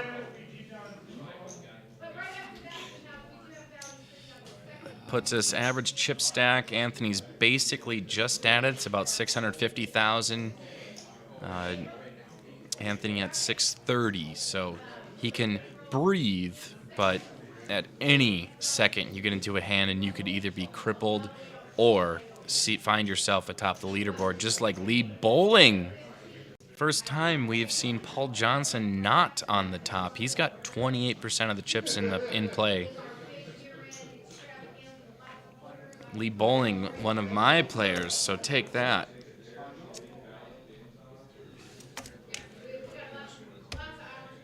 Again. Wow, see another couple of ladies. Don't fold, David. Don't fold this. Oh, don't give it away either. Raised to 140,000. We'll fold around to Jeremy and Paul. Paul shows some garbage to Jeremy. Kind of pissed he can't even play the hand. Paul, you probably should have called with your 5 deuce again. You might have been good. Yeah. So today I have seen 3 times aces and they've just been folded into. Twice on the big blind, once a raise and everyone folds. So that's probably the worst feeling is you're in the big blind and everyone just folds to you. You don't even get a chance to play your hand. You know when you get big pocket pairs, you want to see value. You want to try to get something out of them. But at the end of the day, you just be happy you took something down, didn't get sucked out on it. You live to find another one another time. It looks like our Duffner's down to not much. It looks to be about 350 or so. Yeah, he's about 8 big blinds right now. He's, some of these guys probably looking here to, climb the ICM ladder here and, ladder up in payouts, $300 pay jumps right now. That's your buy-in for the day, and that's your buy-in for next tournament. So yeah, you gotta value them. Jeremy 30 going all in. Kind of surprised Duffner didn't go all in with an ace there. Obviously, you don't know what the players are going to do in front of you, but getting down there in those chips, do you want to go all in with 300,000 or 200,000? Well, Duffer wasn't in the blind there. So he's got a little bit of time, but maybe, was it Jeremy that went all in? Maybe he wouldn't have gone all in had someone gone all in behind him. I'd rather steal the blinds and antes when you're not in the blinds, right? Yeah, Jeremy was just in a position to steal the blinds there. Yeah. And, I like that play there. Either one of them could have made the play. Absolutely. Probably would have yielded the same result and not a call from Jeremy. A couple of folds over to Mr. 30.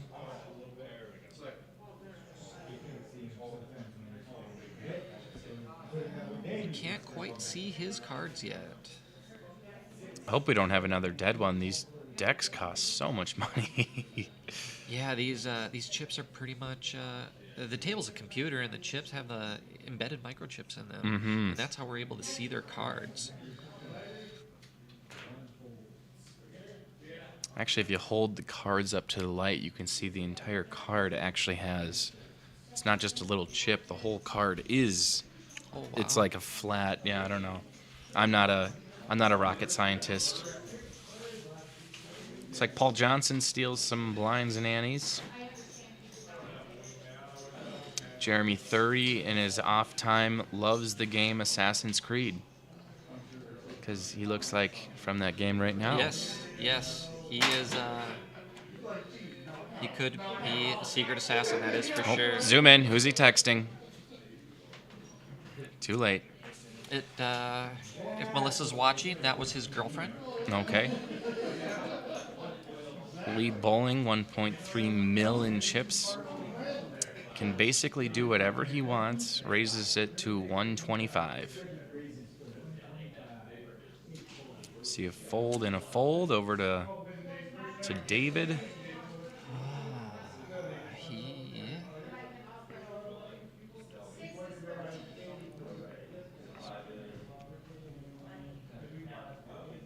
Gonna make the call.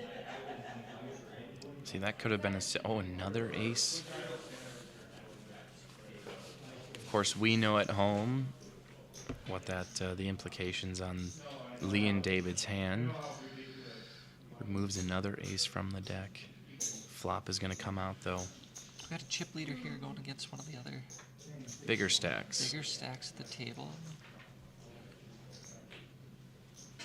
10, 8, king, 2 hearts. A little something here for everybody.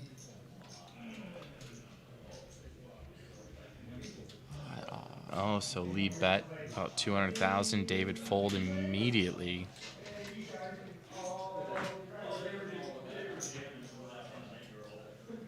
Maybe take some time to think about it. Unless your mind is that made up, then that's your game plan. You know, I should never doubt you again, David.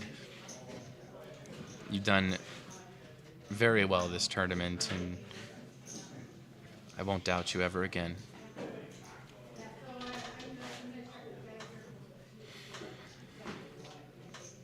Duff still hanging around, just survived the big blinds. I believe he's in the small blind now.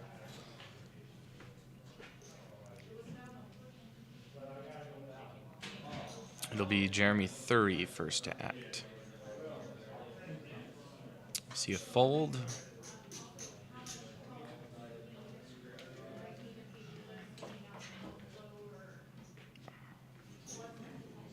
Paul Johnson will raise it up to about 110. David folds, and Duff's going all in. 60-40 here. We will see a flop and a turn and a river. I believe Mark Duffner, it was 2 years ago, he won the Monster Stack event for Listen Inc. up in Grand Forks. Is Lee still thinking? No, he's out. So Paul.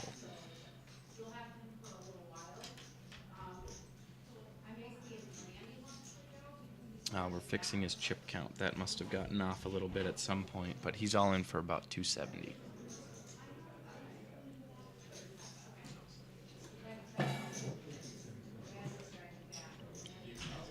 Mark had some success about 2 months ago. He won an event here at the MSPT over in Canterbury.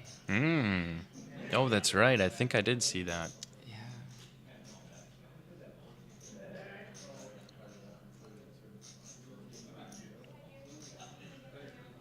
These are, oh, wow. Paul maybe not wanting to get into another kind of a coin flip of a hand. Wants to, I mean, he's called with garbage twice and won twice. No, he lost that first one, and then he won with 5 deuce. Paul's got a feel for this game. He is a soul crusher. That is his nickname. Actually, Paul ate at the local cafe this morning that Goose and I had breakfast at. Sister's Kitchen. Sister's Kitchen, yeah, formerly Donna's Diner here in Oaks. And, yeah, if you're in Oaks, stop in. That's Homemade, recommended. really good food. Yeah. What did you have this morning? I asked, they have a Denver plate, and I was like, well, can you just make it an omelet, please? Absolutely. Okay, great. So it was delicious. I always get Denver omelet with hash browns, melt some cheese on there, always some toast accompanied with it, an entire packet of jelly per slice of toast. So that's far too much jelly than one man should eat, but that's when I'm eating at a diner, that's my go-to. Sister's Kitchen here in Oaks, North Dakota. We are playing at the Angry Beaver here in Oaks, too. They have an amazing lineup of food. Yeah. They come up with seasonal menus all the time as well. I highly recommend if you are passing through town, in or hunting in the area, please stop into the Angry Beaver Lodge and have some meal. A great family atmosphere.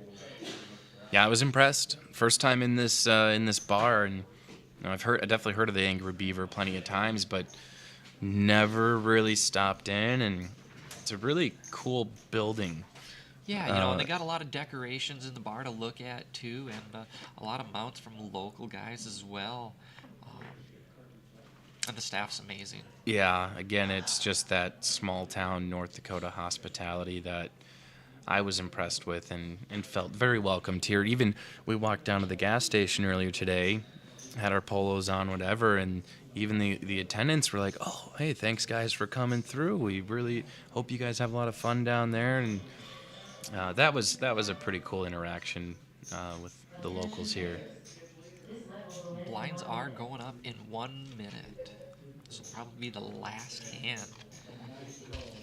Anthony will raise to 80,000. Paul calls for 40 more. We're gonna see a flop. 5, 6, king. Little piece for both of them. Paul will check. Anthony, don't know if he has the luxury of seeing another card, especially against someone with double the chip stack of him. Yeah, he's gonna bet 125. Paul all in. And he calls. Yeah, snap calls. Don't blame him there. Wow. Paul's in some trouble here. Is that risk of flip-flopping? And he There's is done. Yeah, wow. Paul and Anthony are going to flip-flop positions, essentially. Anthony, my boy, that's another one of my Come on, players up Anthony, over a smile a little million. bit here. You just want a killer. No, you stay focused on the prize, Anthony. That's just one battle in a massive war you got going on. I'm really happy we got some talented players at the table. It is fun to watch. A lot of history, a lot of very experienced tournament players.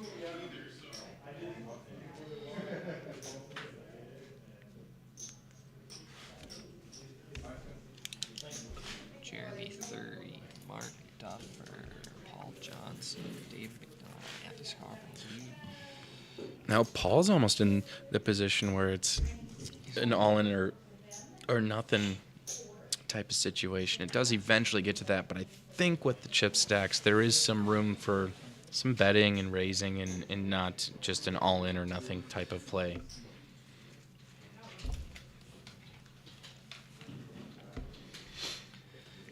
Lead bowling rolling now with 30% of the chips in play. Six-handed. You know, Brian, your three guys now are at the top, and my three are at the bottom. Mm-hmm. I don't know if they could quite be labeled as underdogs, just based on my knowledge of the players. They would be, but obviously they've made a final table in a very big tournament. Paul Johnson all in here and fold around.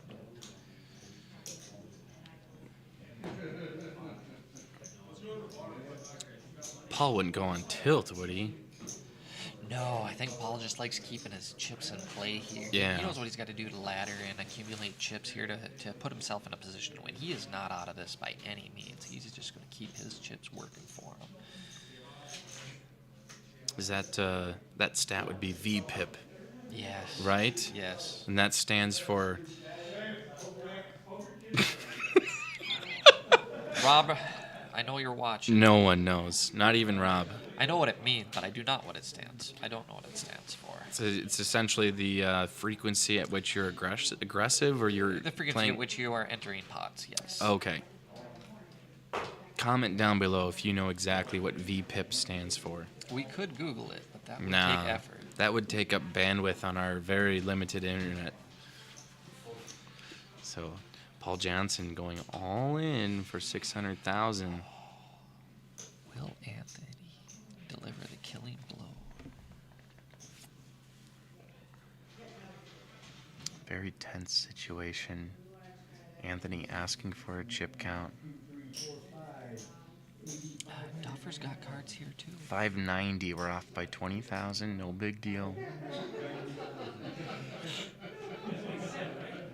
Anthony just got the chips. I mean, that's at least how I would think as a very amateur poker player. It's like, man, I just got these chips. I don't want to put them all on the line, but he does call. And Duffner makes the fold. We're See, gonna have ace queen versus king queen. King is live. where I think I just got these chips, these experienced players think, now I can get more. Ooh. 2, He's got jack, an open-ender, an 10. ace, or a 9. 7 of hearts won't on the do turn. it. That's a blank. Paul Johnson, tournament life on the line, and it's an 8. And it Anthony won't knocking Paul Johnson out in, what is that, 6th place? I believe so. $1,350. Anthony Scarborough now. Massive chip. Next player to go out in 5th place will be taking home $1,700. Damn, Paul Johnson coming in as the chip leader now. No chips left in his stack. I told him in the opening interview, don't piss it away. I wouldn't quite call it pissing it away. I mean, he played some good hands, made some the risky plays you need to make to win a tournament. Got lucky and ultimately thought it was his time to go all in, and ran into a hand that was just better than his.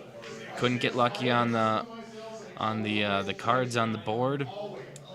And Paul Johnson, one of Cody's picks, is out. Cody's down to 2 picks. I have all 3 of my players left in with David, Anthony, and Lee. I believe they're top 3 in chips right now, too.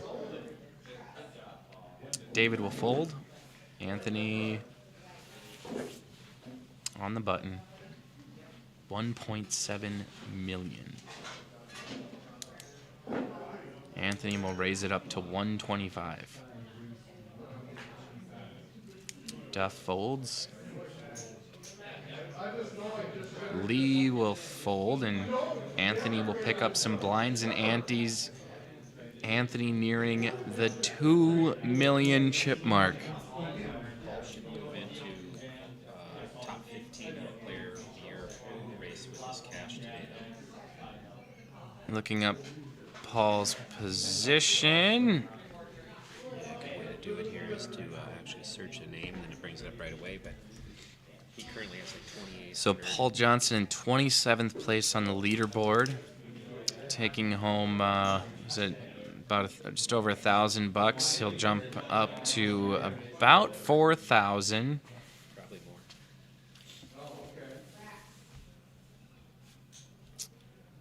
He'll be probably definitely in the top 14, top 13 or so. So Paul Johnson cashes in again in another tournament, and he's going to find himself atop that leaderboard, vying for the Player of the Year position, which would earn whoever that person eventually is a $1,500 World Series of Poker prize package. Here's Mark Duffer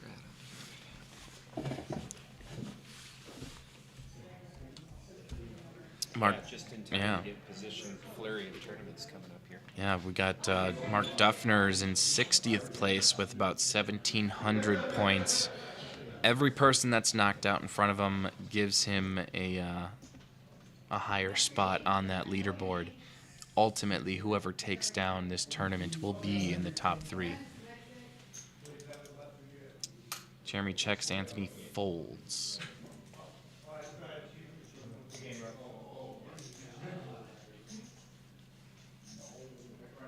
Once again, if you're just tuning in and planning on playing poker tomorrow in Jamestown, that tournament has been postponed due to an impending, just another big snowstorm. Yeah, they're talking. Damn it. 9 inches Sunday, Monday, and we gotta make the best decisions. I We don't- understand yeah. Brooks' decision. You got to make the best decision with the information you got, and it's a safety issue too. You've got a lot of guys traveling for quite a ways, and Yeah, somebody you- was to get in an accident or something. Yeah, it We wouldn't want be good. everybody home safe. Yeah, especially, I mean, we got our production trailer, and that's a lot of weight to be carrying around. Unfortunately, we still will be traveling back tomorrow morning, but we should be able to make it before it gets real bad. You know, hopefully we're 30 days away from not having to deal with any more snow here this winter. We've seen enough here in North Dakota, and we are ready to see some muddy dirt spring. You know, I think if there's going to be a scapegoat, I think we need to fire Puxatawny Phil. We need a new freaking groundhog. Somebody needs to go hunting. Yeah. Yeah, I for mean, sure. it would probably put that entire community of Puxatawny up in arms. They're going to find the person that did it, but it's time for him to go. How long do groundhogs live for?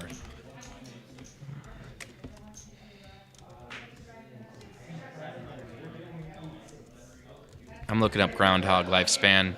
3 years. How long has Puxatawny Phil been around? I think you are taking up our bandwidth now, Brian. How many groundhogs have been Puxatawny Phil? There's only been one? Okay, this is clearly satire, but there's only been one. He's been making predictions since 1886. His longevity, he gets it from drinking the elixir of life. He apparently has found Unbelievable. No. This is late night groundhog holes, we'll call them. It's no longer rabbit holes, it's groundhog holes. He has not. He's been making predictions since 1886. This tradition has gone on. 1886. One and only Puxatawny Phil. He has got to go. My new goal in life is to make sure that elixir of life is stolen, disposed of, and never to be fed to Puxatawny Phil ever again. Bonus points to those that can spell Puxatawny without Googling it. I know I can't. No, I just saw it. It looks like the alphabet. Mark Duffner, 60,000 to call. Back to poker. That's still happening. He's going all in. He is putting his chips to work. He's going to get a call here. Shove over the top from David.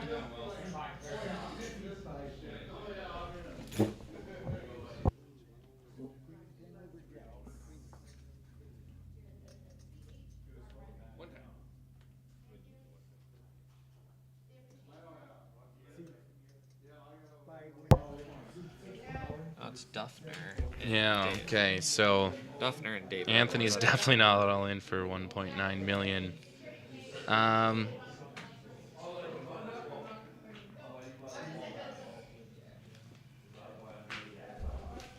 1 second.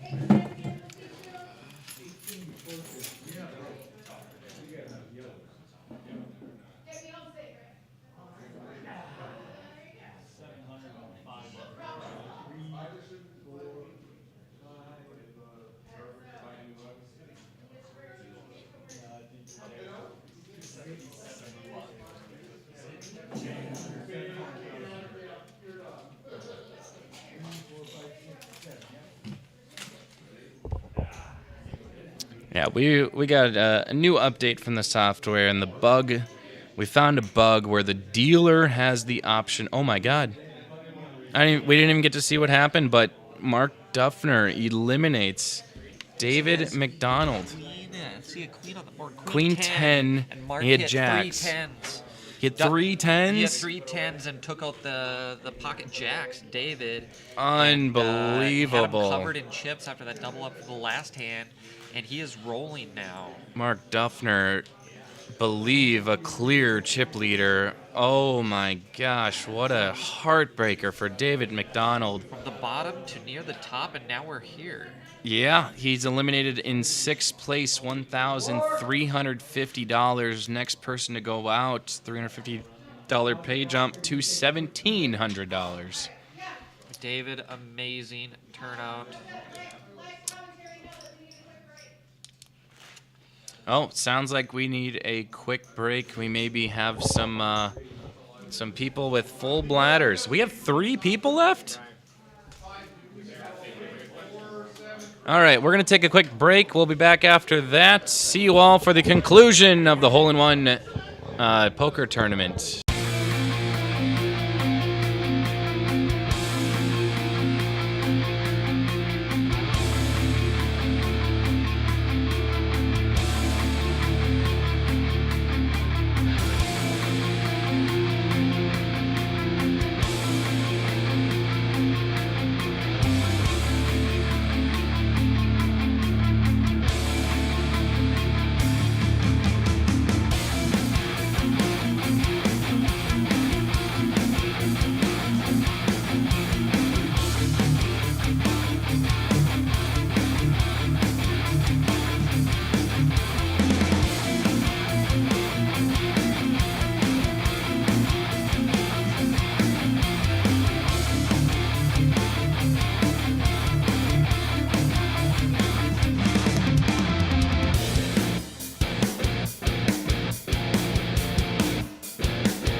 All right, welcome back to the conclusion of the hole-in-one poker tournament on the Dakota Poker Tour. We are down to 3. I misspoke.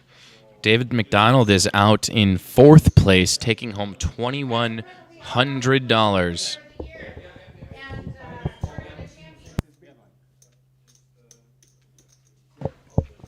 So we're now down to 3 players. Anthony Scarborough, Mark Duffner, and Lee Bowling. All with pretty sizable chip stacks. It'll be interesting to see Lee Bowling up over that million mark.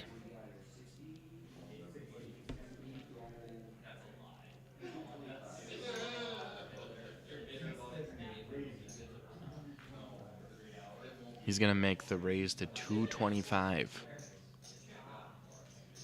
Anthony's going to fold and mark.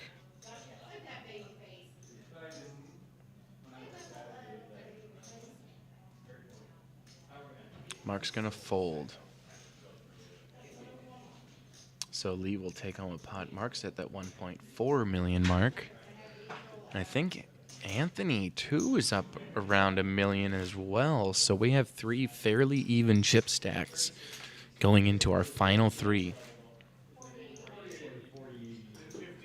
It's, again, a lot of implications. There's, I'd like to thank Cody Slusher for joining me in the booth for so long. There's that trophy.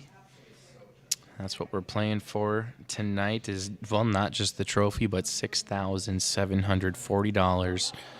Instant jump into the top 3 on the leaderboard for the Player of the Year, and a spot in the the Tournament of Champions at the end of the year. Mark Duffner will call, and Lee Bowling will raise, and Mark will fold. We're at the Angry Beaver in Oaks, North Dakota. If you're joining us on YouTube or Facebook, thank you very much.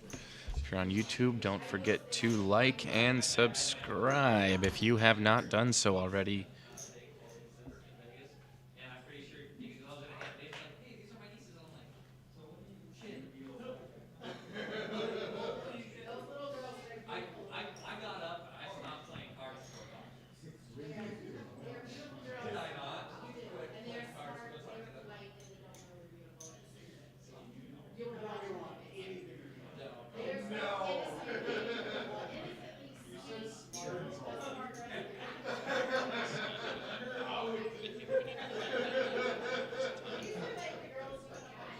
Oh, I wasn't even tuning in to the Facebook stream.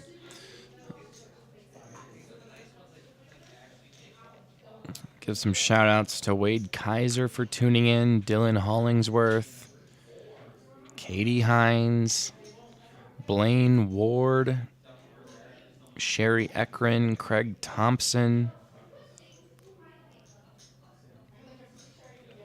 Craig Thompson cheering for Paul Johnson, but now he's out. So Mark Duffner is going to take home another pot here.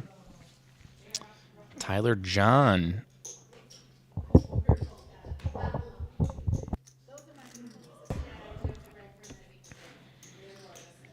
Yeah, I would like to say, Tyler John says Duff has the classic orange 3/4 zip, not half zip.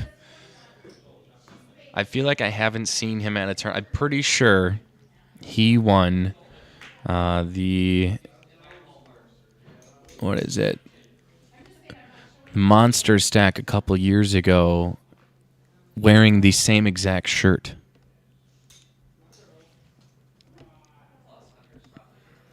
Gonna see if I can get my Wi-Fi working. Anthony Scarborough, 30,000 to call. He's gonna raise it up to 150.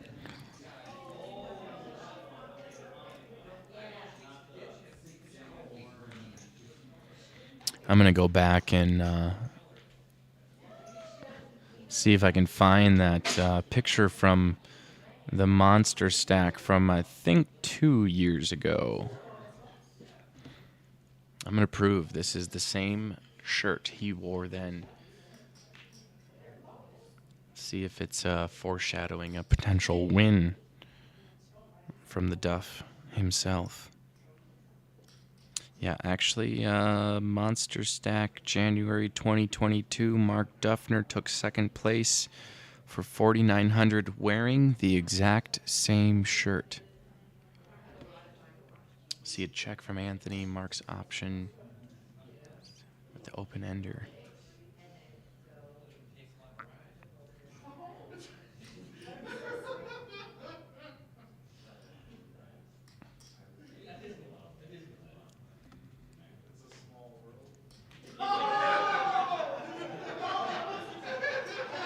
Mark Duffner bets 150,000. Anthony to call. He'll make the fold.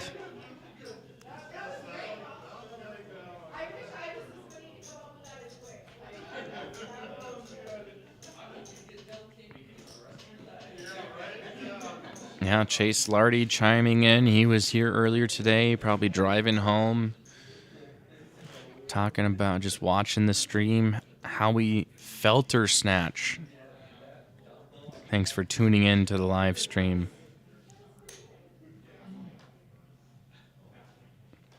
Okay. Wade Kaiser chimes in, voluntarily putting in pot.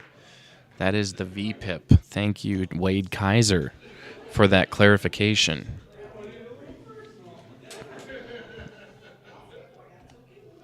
I think we got 70 or so people tuning in across Facebook and YouTube. Thank you guys very much.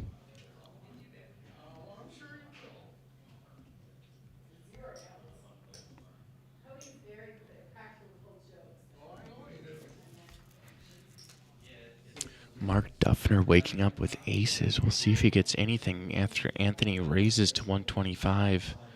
Mark 3-bets to 355. Lee folds and Anthony folds. So Mark Duffner nearing the 2 million chip mark.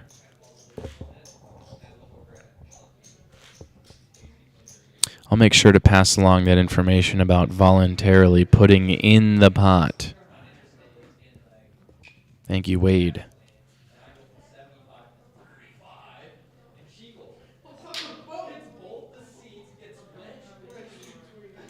We are on a 15-minute delay, in case you're wondering. Mark Duffner with another nice hand here. On the button, in position to steal some blinds and antes. He's going to look like he's raising it up another 150, 125. Blinds are at 30, 60, 60. It's 150,000 to finance your way around the table. And wow, we have three really nice hands here. Lee calls for 95,000 more, for 65,000 more. Anthony can call. He's reaching for chips. He's going to re-raise. I think it's 500,000. And he re-raises to 500,000. Wow, what a big-time play from Anthony. Mark goes all in. Lee's going to get out of the way. See if Anthony can get off his re-raise. Or call it. Both have the spades, so if you're going to be relying on a flush draw, there's 4 of the 13 removed. This would put Anthony's tournament life at stake. Huge decision.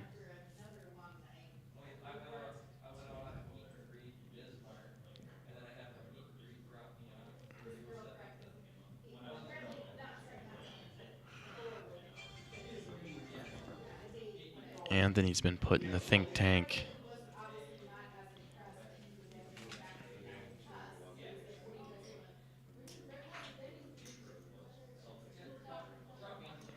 I think this would be Anthony's first win if he decides to call, and he doesn't. Wow, what a huge fold by Anthony Scarborough. King, queen suited versus ace, jack suited. Mark Duffner with the 3-bet. Even though I think it was a 4-bet all in. So there you are, Mark Duffner up top, 2.6, Lee 1.1, and Anthony Scarborough 935.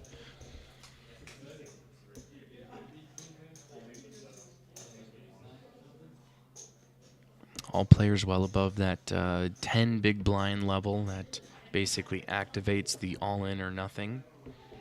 So we might see a little bit of some hands here, a little battling, not just an all-in.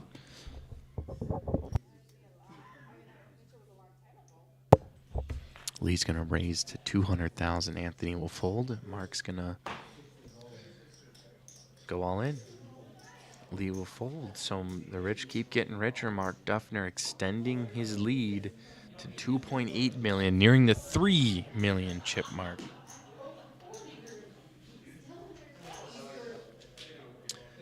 Another list of our upcoming events. Tomorrow is not the Buffalo City Showdown at the Buff Bar. That's rescheduled to Saturday, April 15th. So our next upcoming event will be the Black Gold Deep Stack Tournament in Beulah, North Dakota at Fanatics Sports Bar. It is a one-day Deep Stack event. Will be Saturday. But there is also Super Satellite Night Friday. So that is essentially a two-day event, if you want to count the satellite nights as such. So come on out March 10th and 11th to Beulah at Fanatic Sports Bar. Following that tournament, we have the Eagle Eye Tournament in Valley City at the Eagles Club on April 2nd. That is a Sunday, one-day poker event. Following weekend, we're in Poor Decisions in Tioga. Another one-day event, cards in there at noon, just like all the others. If you want to check out all of these and plan your poker schedule, head to dakotapokertour.com. You can see a list of all the upcoming events, live updates of this tournament right now. If you want to maybe spoilers, find some spoilers on when people bust, you can constantly refresh the live updates page. Let's see if when that next person gets eliminated in third place. Technically go to the results tab to do that. Live updates won't give you anything. Ten of clubs, eight of clubs, nine of clubs, seven checks. Also, probably 850. 5 bet 60. call. 7 calls.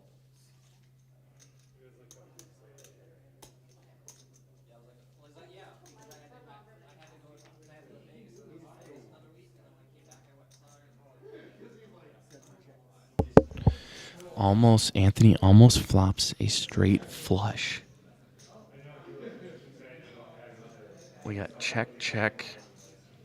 Anthony with the decision to make. They both have a pair of tens. Anthony is going to raise to 150, I believe. 155. Lee with top pair has a decision to make.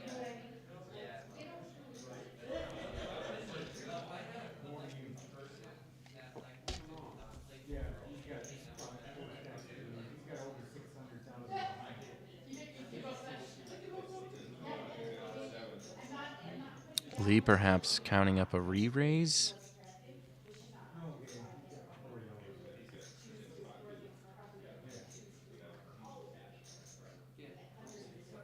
Lee's going to fold. Oh, man, I wanted to see a river to see if Anthony would catch the straight flush. Does show his hand. Anthony back up over $1 million. Lee now is in third place in chips.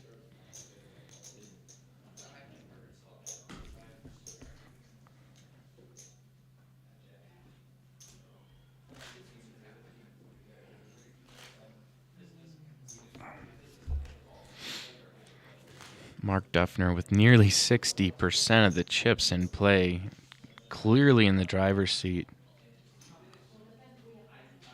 It's his tournament to lose and to win. Next person to go out, $3,175. Anthony deciding what to do in the small blind.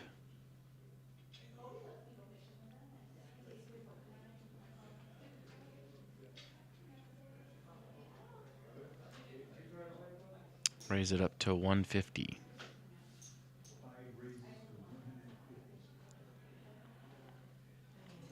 And Duffner probably had nothing. He folds. Yeah, deuce 4. Can't do anything with that. Again, there it is. There's that hardware.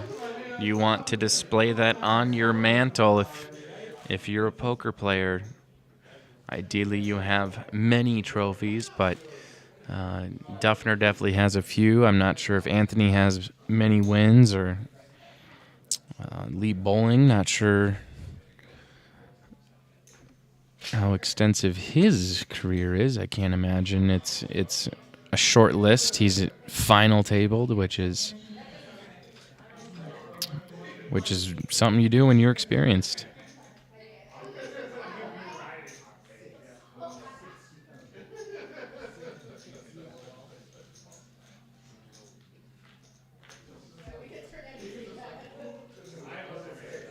So we'll have 2 players to the flop come King Jack 8. Both players catch that 8. Mark Duffner first to act.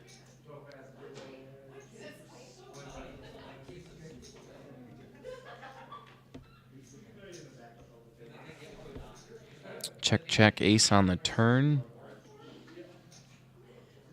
Check. Lee, it's time to put some chips in the middle as the short stack. 100,000. Nice little value bet here. Might as well pay for it. It's only 100,000. Ace on the river gives Lee the check mark. Mark checks. Lee, max extraction, hopefully 300,000. Mark just with a pair of 8s. Flush gets there. And Mark will fold. Lee now with 860,000 in chips. Wow, and blinds are up to 40, 80, 80. It now costs $200,000 every time that button goes around the table, and you're pretty much always in the blinds. You can never take a hand off. You got to capitalize on every opportunity as they come to get more chips from the other player, eventually becoming number 1. We're now nearing our 12th hour of poker, ladies and gentlemen. These players have been playing since noon. That's a long time. Lee will call. Actually, yeah, he'll call. Anthony will. Anthony goes all in. Lee will fold.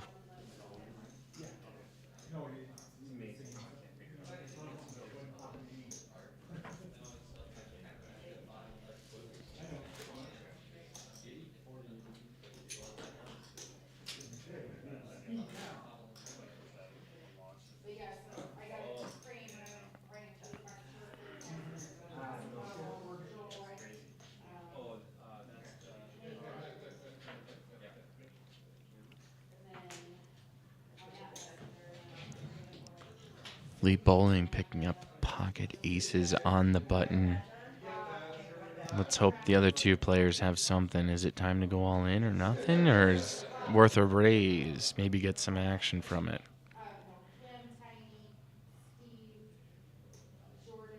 Yeah, Lee's just all in.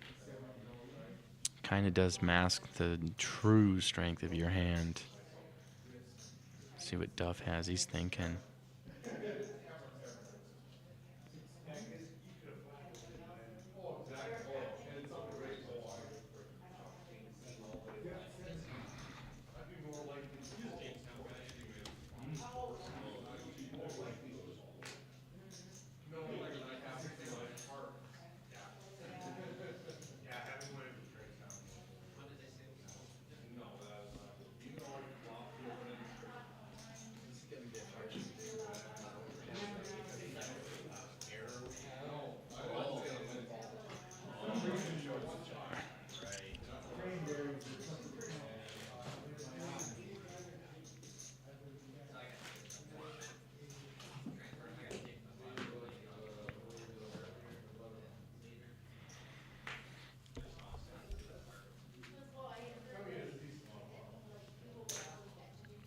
Anthony will be first to act with 6 or king.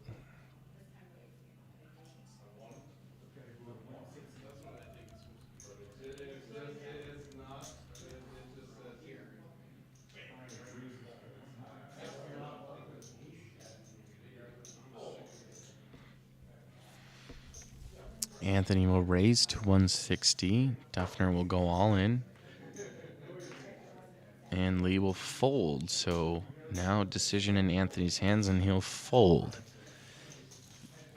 Anthony Scarborough. Interesting. Last name means stronghold in Scandinavian. So let's see if Anthony can live up to his last name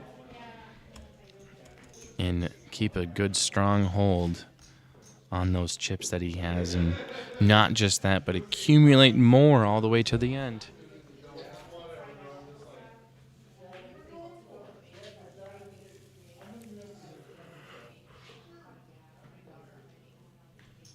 Mark will be first to act, and I think he raises to 175.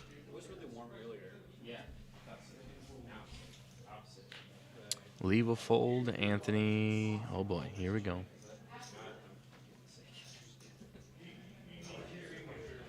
Take your time. Don't get too crazy. Let me say all in. I think he's all in. I see just a sliver of the all in button there. And Duffner folds. Interesting. So Anthony in the big blind will scoop up the small blind, take back his big blind and ante.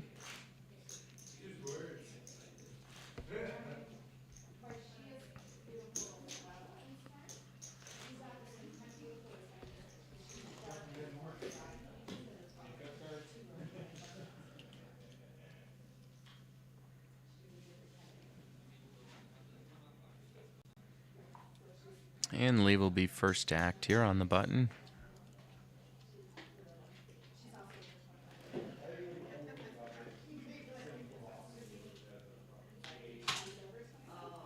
Anthony, nice little hand here. He's all in as well, so we have reached the point where it's all in or nothing. And Mark has nothing, so he'll fold. So now Anthony taking the big blind from Mark.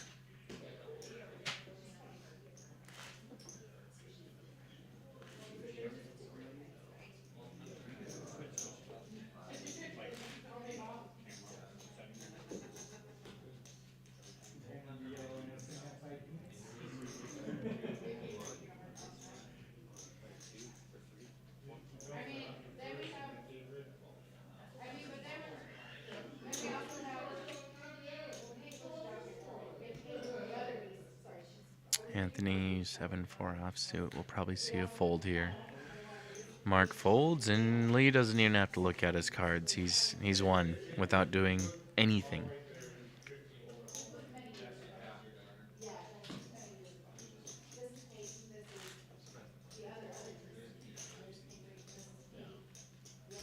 So there's our fine crowd here this evening.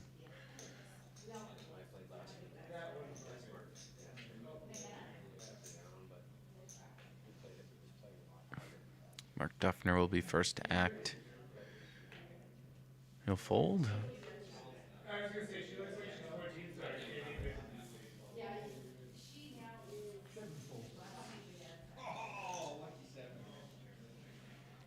sorry. Oh, and Anthony gets folded into with pocket sevens, so he'll just win.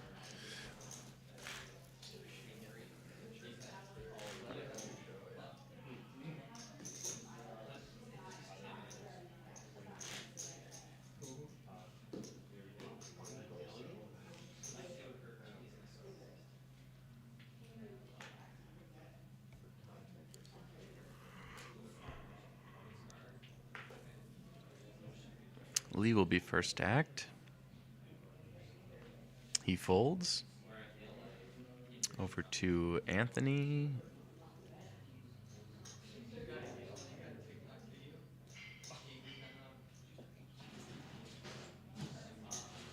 He's going to try to see some cards. I think he raises to 80 or 120. He might just, he called. He called. Mark Duffner will raise it up to 300,000. That's the risk of not going all in or nothing, is if you try to just call and limp in and see a flop, get raised on, you are out that extra 40, but he's got a big enough chip stack to be able to take the chance.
So we're currently experiencing that lull that I jinxed us with.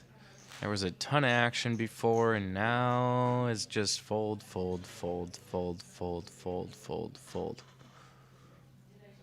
Did I mention it's just folding right now? You'd love to blame someone, but you can't blame the dealer. Never blame the dealer. They're your best friend.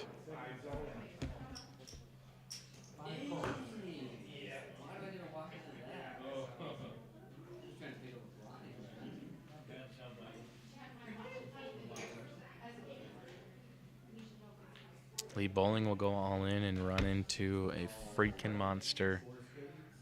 Anthony is called. This is likely Lee Bowling's last hand. Jack or 9 only. 7 of hearts. And Lee Bowling is eliminated in 3rd place. It is now down to one of each of Cody and I's picks. Cody has Duffner. I have Anthony on my fantasy team.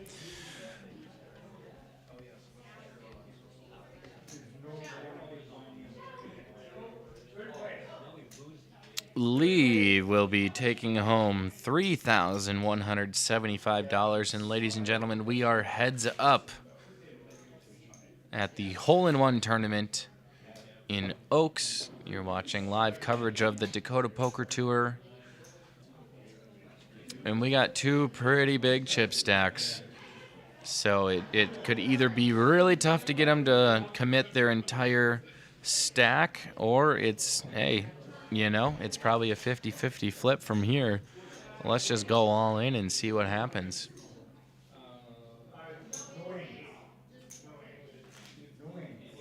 Yeah, the antes have been removed now that we're heads up. It's just small blind, big blind.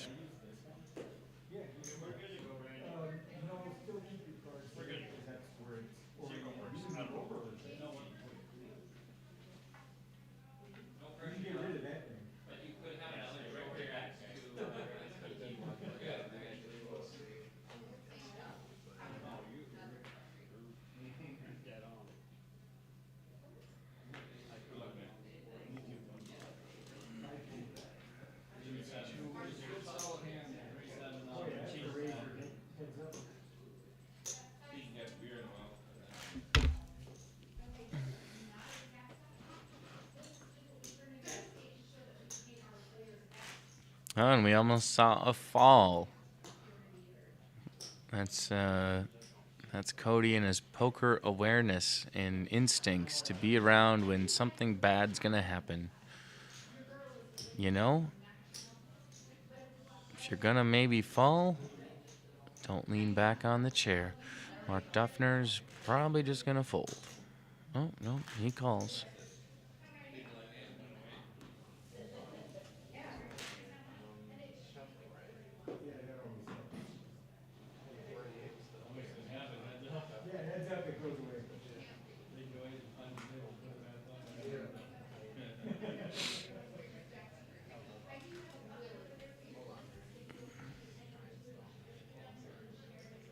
again, there's major implications for Player of the Year.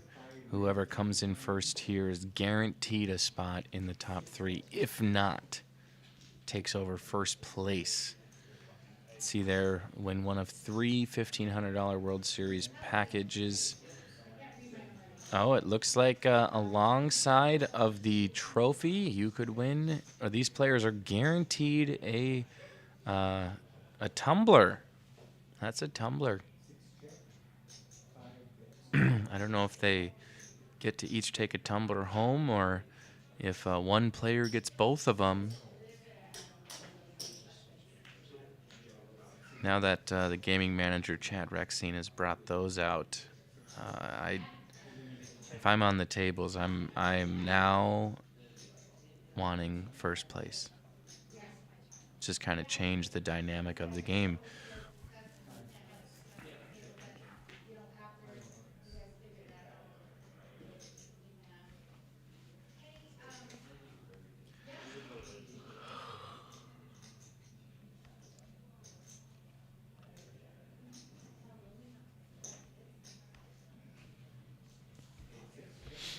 Next person to go out will be taking second place, $4,350. First place here tonight, $6,740. It's worth staying up and watching. That's a lot of money.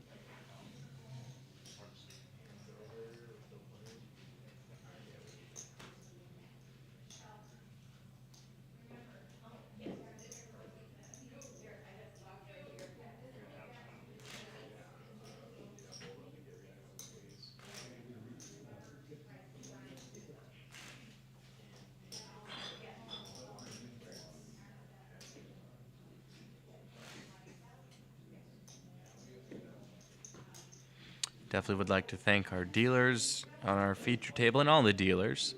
But Randy always he's got the strongest fingers, I swear. He goes home and just does finger push-ups and finger curls. Those things never tire. I've asked him. They don't get tired. He could deal all day long if he wants to. Randy's pretty much dealing every weekend.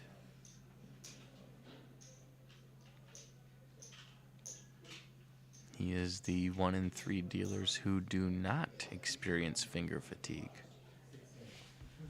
It's a true sign of a veteran. He said, "I'll be dealing till the day I die."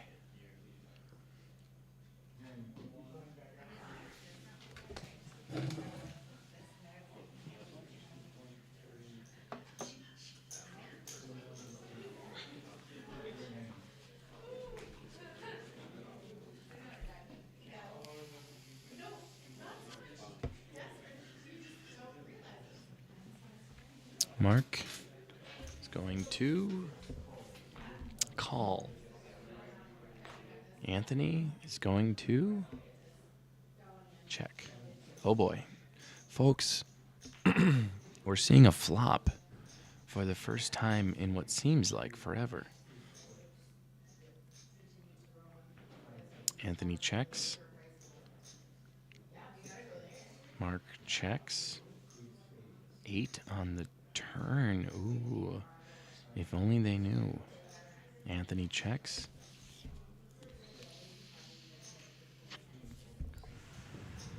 And a queen on the river.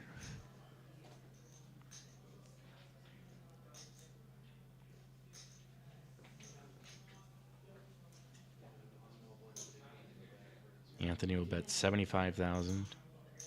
That's good. That's an illegal bet. 80,000. Make it 5,000 more for 80.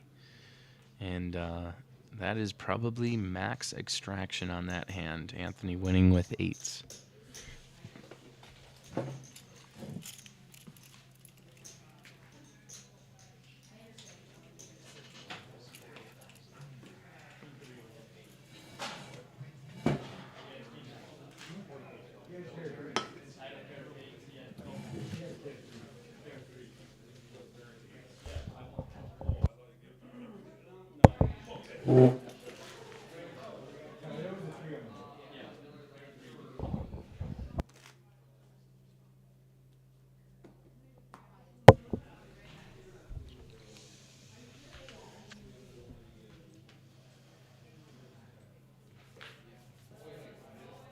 And we're most likely not going to see any action out of this hand. But we got a call. That's nice. Mark Duffner with ace-5 in the big blind. He's checking his option, and 7 deuce 3 G Buzz Criminy. We have flopped a 2-pair. Mark checks. Anthony, knowing it's a very unconnected board, might have a chance, you know, if he does bet here and Mark thinks there's no freaking way. No way he's caught a piece of this board. Mark calls the 80,000.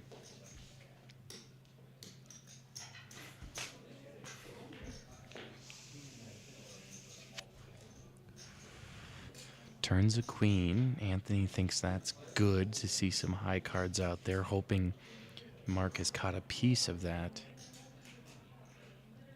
Mark checks.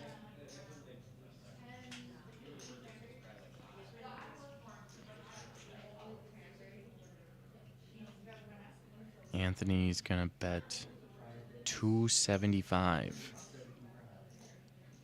That's a nice bet. I like it. Just almost enticing enough to call, isn't it, Mr. Duffner? But he folds.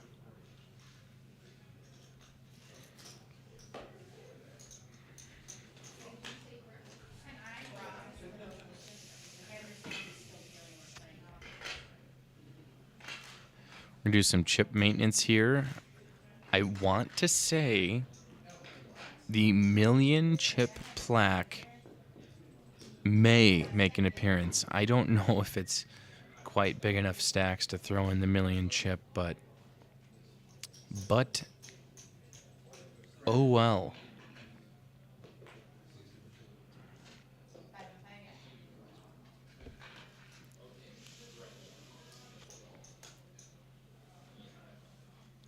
Mark just 40,000 more to call.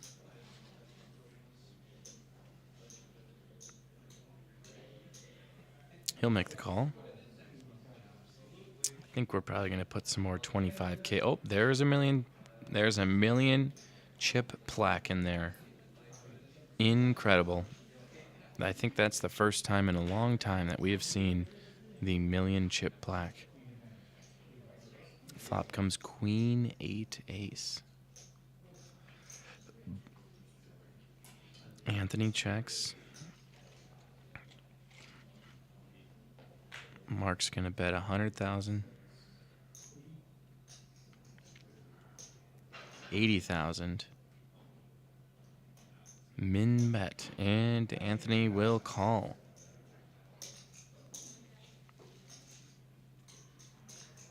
Be interesting if a diamond comes out, but it doesn't. King on the turn gives Anthony the check mark. See how this hand plays out. Anthony will check. Let's see if Mark senses weakness and tries to go all in. No, 3 on the river. He's got 4 to the straight. Not good enough.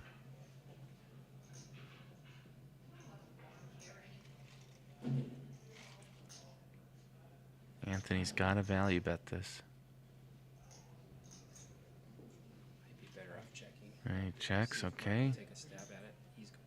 Is he? Yeah, he'll just fold.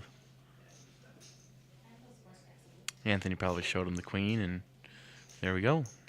We're going to clean up some of those blues because no one likes to do that much math this late at night.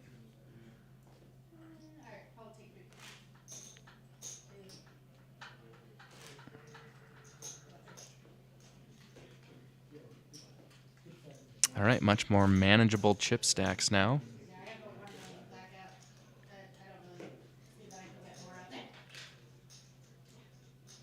We could just play with 1 chip.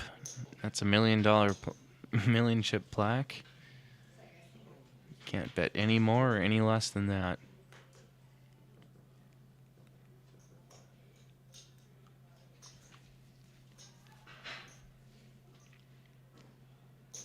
Anthony will make the call.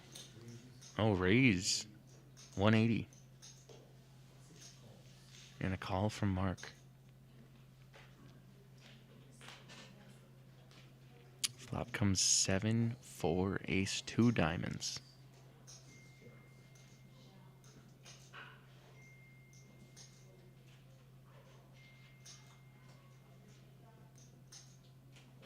Check from Mark.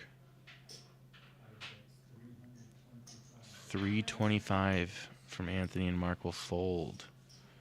Okay, Anthony just growing his chip lead now. He's up over 3 million in chips.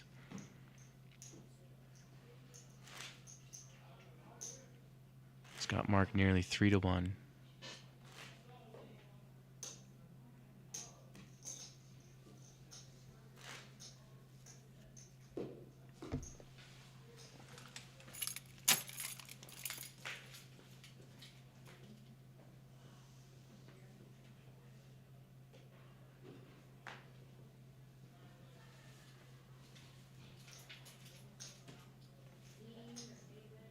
Hey, do you think we can call the hotel and ask them for a space heater?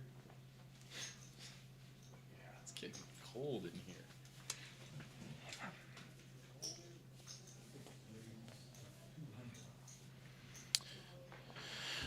Mark raises to 200,000. Anthony has a decision here.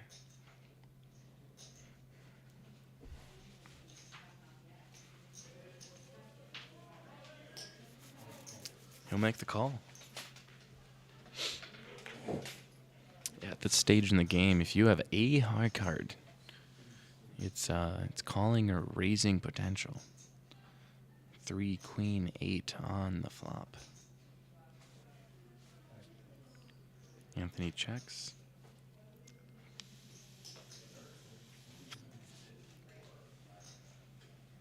Mark bets, I think 200,000.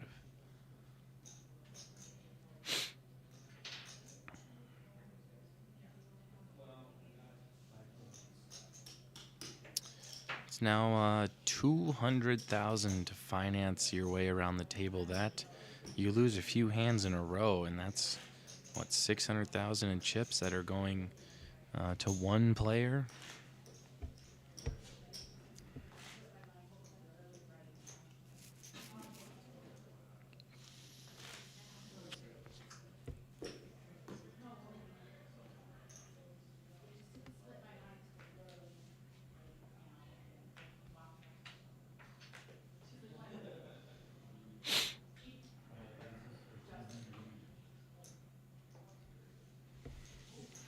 Anthony raises 280,000 and Mark will fold. And don't let it lull you to sleep. All it takes is one hand and two players to say 2 specific phrases, and that is all in and call.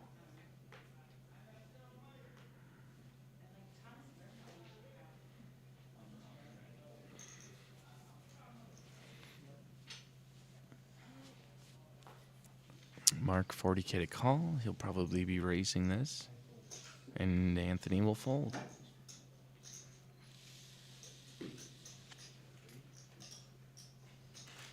Waiting for the perfect storm to brew before the perfect snowstorm brews. Out here, we are facing multiple inches of snow tomorrow morning, basically across the entire state of North Dakota and into Minnesota. So if you were planning on playing in the Buff Bar tournament tomorrow, do not go there. It is postponed to Saturday, April 15th. I repeat, tomorrow's tournament at the Buff Bar has been postponed due to the weather. Anthony raises to 180. Mark will make the call. No, re-raises to 500,000.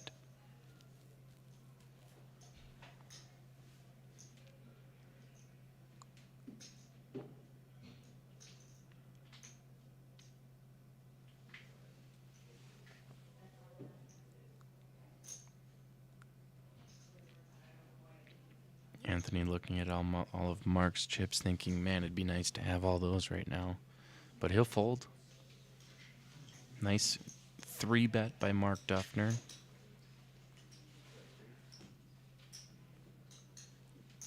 Mark almost at 2 million in chips. Starting to even up the stacks ever so slightly.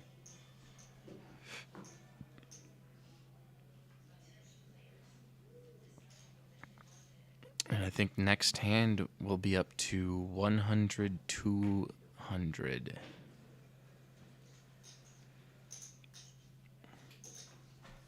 I was like,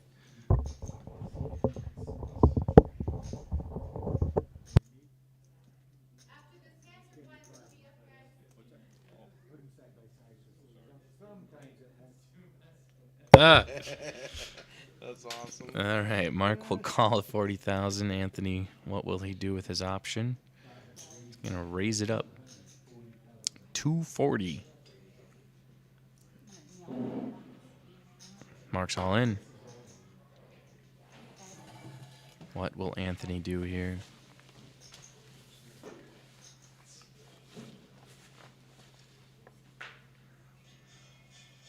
And Anthony folds. Now we are nearly even on chip stacks, 2.4 to 2.1. Anthony's still narrowly holding on to his lead.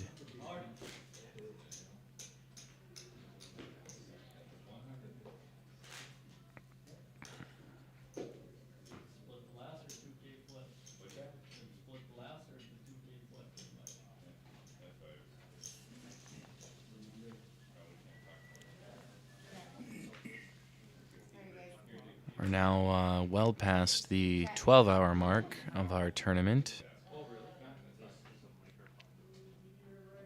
I want to thank all those who are still tuned in, watching some live poker and the Angry Beaver in Oaks, North Dakota. This is the Hole-in-One Foundation, or tournament here.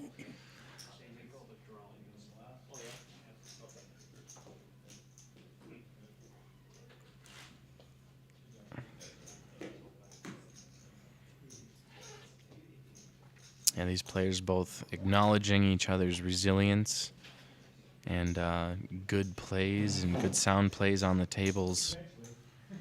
Good sportsmanship. And Mark Duffner wearing that orange 3/4 zip. It is perhaps some foreshadowing. Again, a couple years ago, took second place at the Listen Inc. Monster Stack event wearing the same exact shirt. Just trying to look up other tournaments he may have won. And I do believe I've only ever seen Mark Duffner wearing that shirt. It's insane.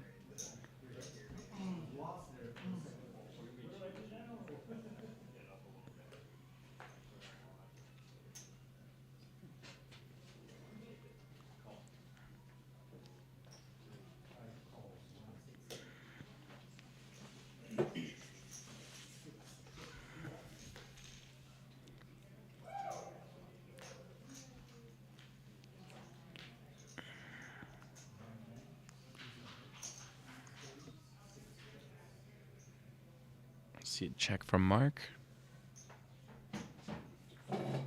And a bet of 160,000 from Anthony, and Mark will fold.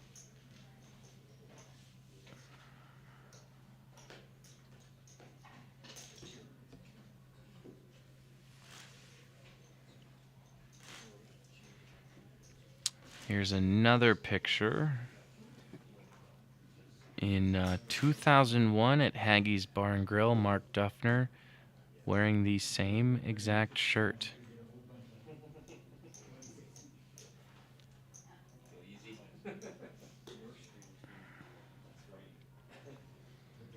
I wish we had him tagged in our photos so I could do a quick search of him. But we're starting to sense a theme. Mark Duffner runs good when wearing this shirt. We have an all-in and a fold.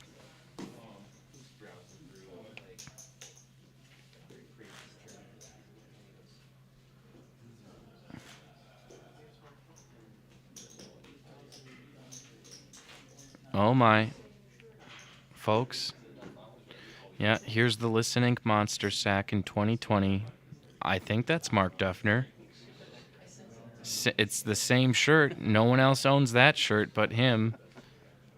So 3 years running, We're going to have to go back in the... oh, here's another picture of Mark Duffner, and guess what?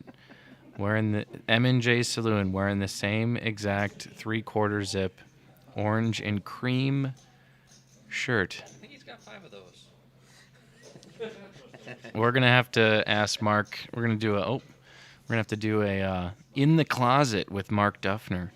See just exactly how many shirts he owns and the colors he wears. It's something else, but Anthony raises Mark Duffner raises to 500,000. Live feed in his house. Oh, Brian, we're playing heads up, you and I. We're going so far back in the DPT photo album, it takes minutes to load.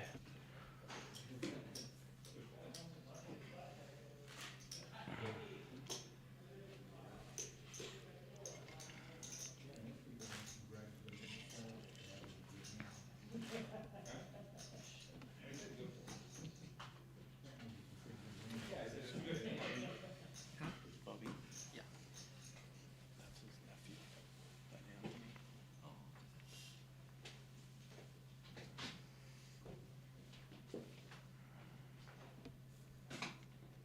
Mark Duffner, 80K to call.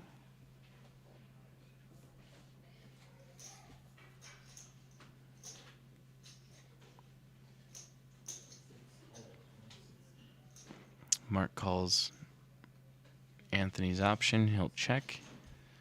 I do remember actually another player I'm sensing a theme. Josh Dahlstrom, when he won the tournament at Billiards Gastropub, wearing a Bison shirt, same Bison shirt in 2018. Wearing it. Flops 5 queen, 5 king.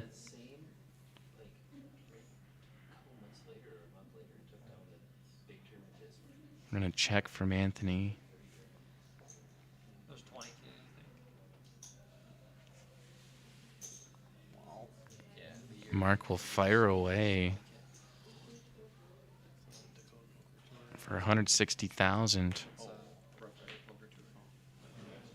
their year, but it's like the big years. Bismarck connections. Yeah, it's a big, like, pretty 3-4 days, yeah. But,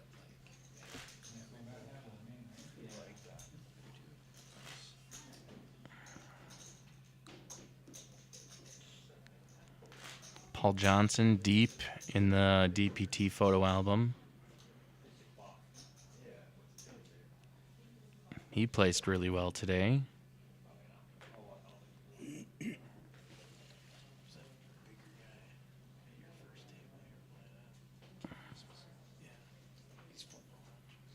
$80K to call for Anthony.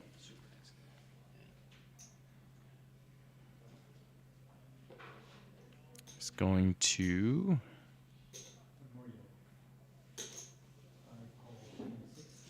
he'll calls 80,000 more. Mark Duffner will check his option.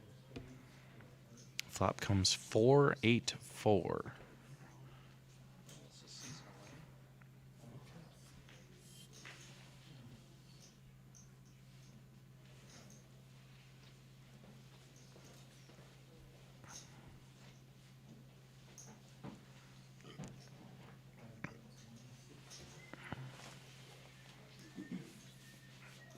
Mark checks, Anthony bets, Mark folds.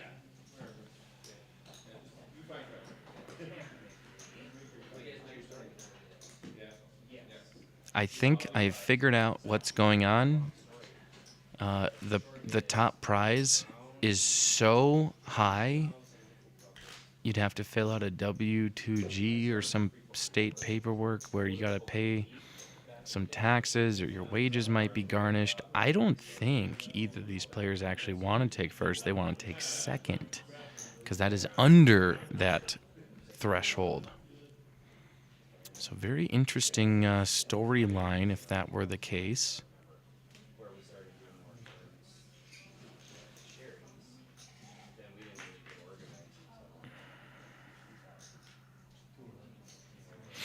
Flop comes deuce, ace, 10. Anthony checks. Doors open for Mark. He'll check as well. Another 10 on the turn. Check from Anthony.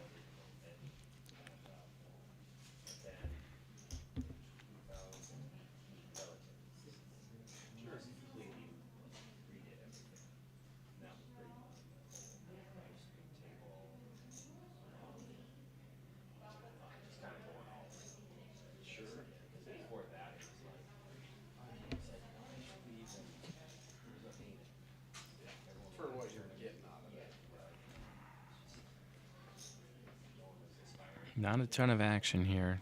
Right. I mean, this is cool. It's just, it's cool.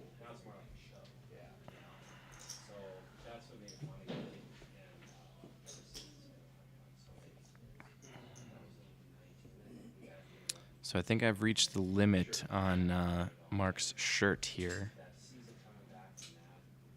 Gotta find where my last one was. But Mark bets 400,000. Anthony 400 to call. Be a hero call if he calls this. An absolute hero. He makes the call. Hero call with a deuce. Holy smokes. Anthony Scarborough with perhaps the play of the tournament. Unbelievable. Yeah. I mean, I know this is good for a first one, but like, Calls with a deuce. okay. And that's probably one of your big. I mean, that's your biggest. Yeah. Okay.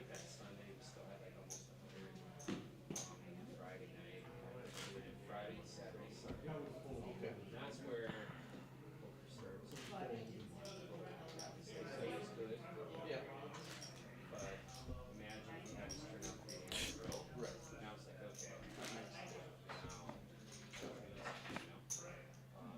Where do you do that one at?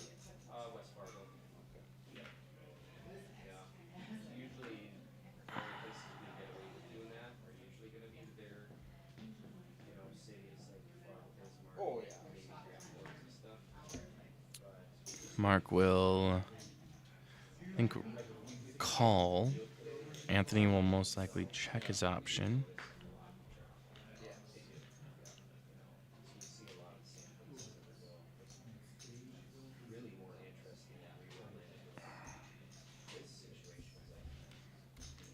We'll see check, check, a 3 on the turn.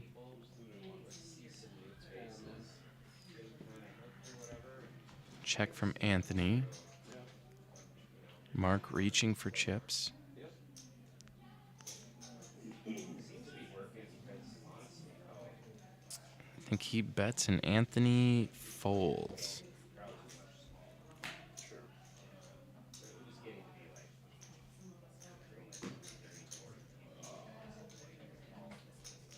Okay.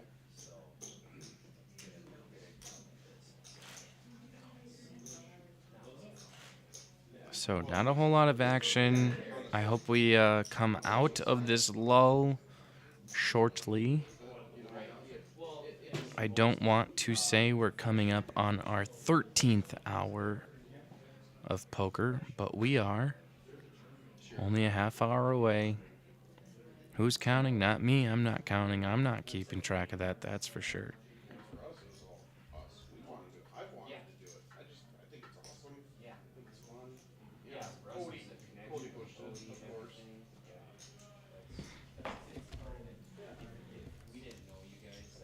Mark's all in, and Right. We couldn't have just gone with hey, good poker here. and a fold from him.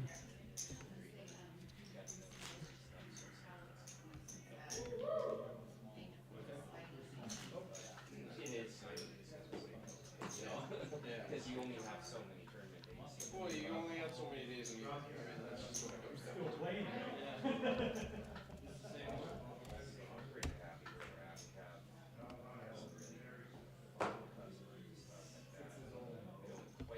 Got an all-in from Mark, and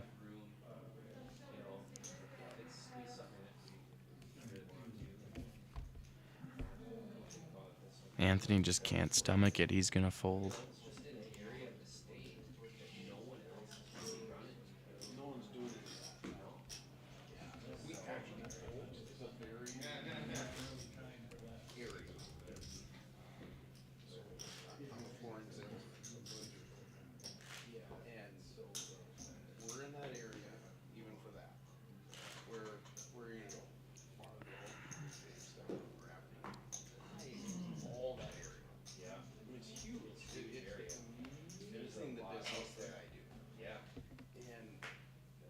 So you can put that with anything that you do, like this and all. There's just a lot of people that can gravitate to this area.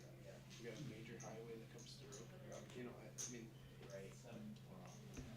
All right, it's probably time we start blaming Randy now. I don't want to do this, Randy.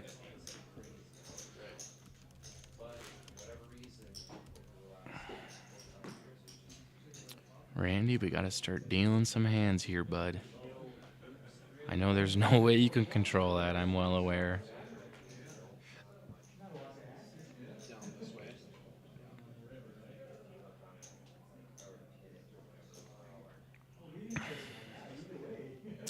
$80K to call.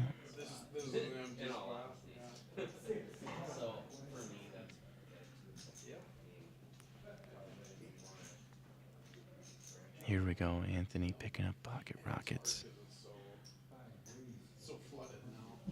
It's gonna raise to 400,000.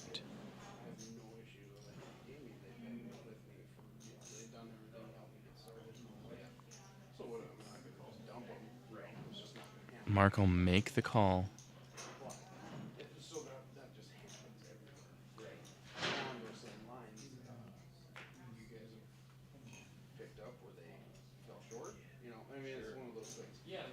Flop comes queen 10-9. Mark Duffner flops a straight. Oh my God.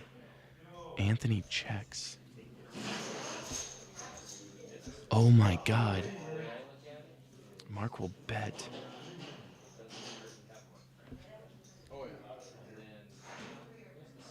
Mark bets 300,000. Anthony goes all in. Mark calls. Anthony has a 4% chance to win this hand, ladies and gentlemen. We might have our winner. Turn is a jack. Needs a king. Needs a king and a 3. Anthony Scarborough eliminated in second place. Ladies and gentlemen, we have your hole-in-one Dakota Poker Tour champion, Mark Duffner, winning $6,740. Anthony Scarborough taking home $4,350. We are going to take a very short break for our final interview. Congratulations, Mark. We'll see you on the other side of this break.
Hello and welcome back to the conclusion of our hole-in-one poker tournament here at the Angry Beaver in Oaks.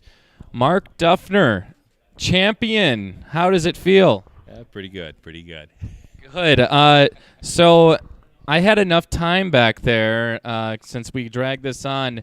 M&J Saloon 2020, Monster Stack 2020, Haggie's 2021, today, and your player profile picture for Dakota Poker Tour, this shirt. Is it the shirt or what's the secret? Well, I always say it's unlucky to be superstitious, but I'm not. I like to wear the shirt as often as I can, for sure. I think we can tell. Or how many of these do you own? Is it this the only one? Yeah, this is the only one I have. So I got to make sure it's washed up, or my wife's got to make sure it's washed up before I hit the road for the tourney. Yeah, I looked in Rough Rider pictures. I looked in MSPT pictures trying to find you to see how far back the shirt dates, but it's about 2020. So, thoughts on your win here today? I ran pretty well here at the end. Had a few, but you have to run well in order to win. I got short stacked and jammed a couple of hands. I was dominated, but I was fortunate to outflop on a couple of hands. And then the last hand there was just a kind of a cooler. That's kind of the reason I go with that limp strategy. I can make some of those calls and manage to flop the nuts there. And I know I'm unblocking most of his value if he's got queens or sets or the overpairs that he had there. I'm just going to bet and hopefully exactly what happened there. So it was just a kind of a cooler for him and got lucky on that hand as well. Yeah, cracks aces, flopping a straight, incredible. What are your plans to do with the prize, $6,740? Well, it's going in the bankroll. Going in the bankroll. We're me and my wife are headed to Vegas here next week. Next Sunday we leave for a week. So try and put it to use out in Vegas. Give some money to my wife for the machines, and I'm going to try and find a tournament, maybe at the Wynn, I think, or the Nation, and see how things go out there. Well, I was going to say, where can we find you playing next? And you answered that there. So I'll probably be we leave on Sunday, so there's a tournament. Your competition on Saturday at Hillsborough, so I'm going to probably play there before I go, and then head out and find a tournament in Vegas, probably at the Wynn. yeah, well, we certainly wish you luck out there. Invited to the Tournament of Champions at the end of the year out in the Speedway Event Center. But, yeah, great win. Thank you for the good memories, and you'll have to bring that shirt to Vegas with you. So thank you all for tuning in. My name is Brian of the Dakota Poker Tour. We'll see you all next time.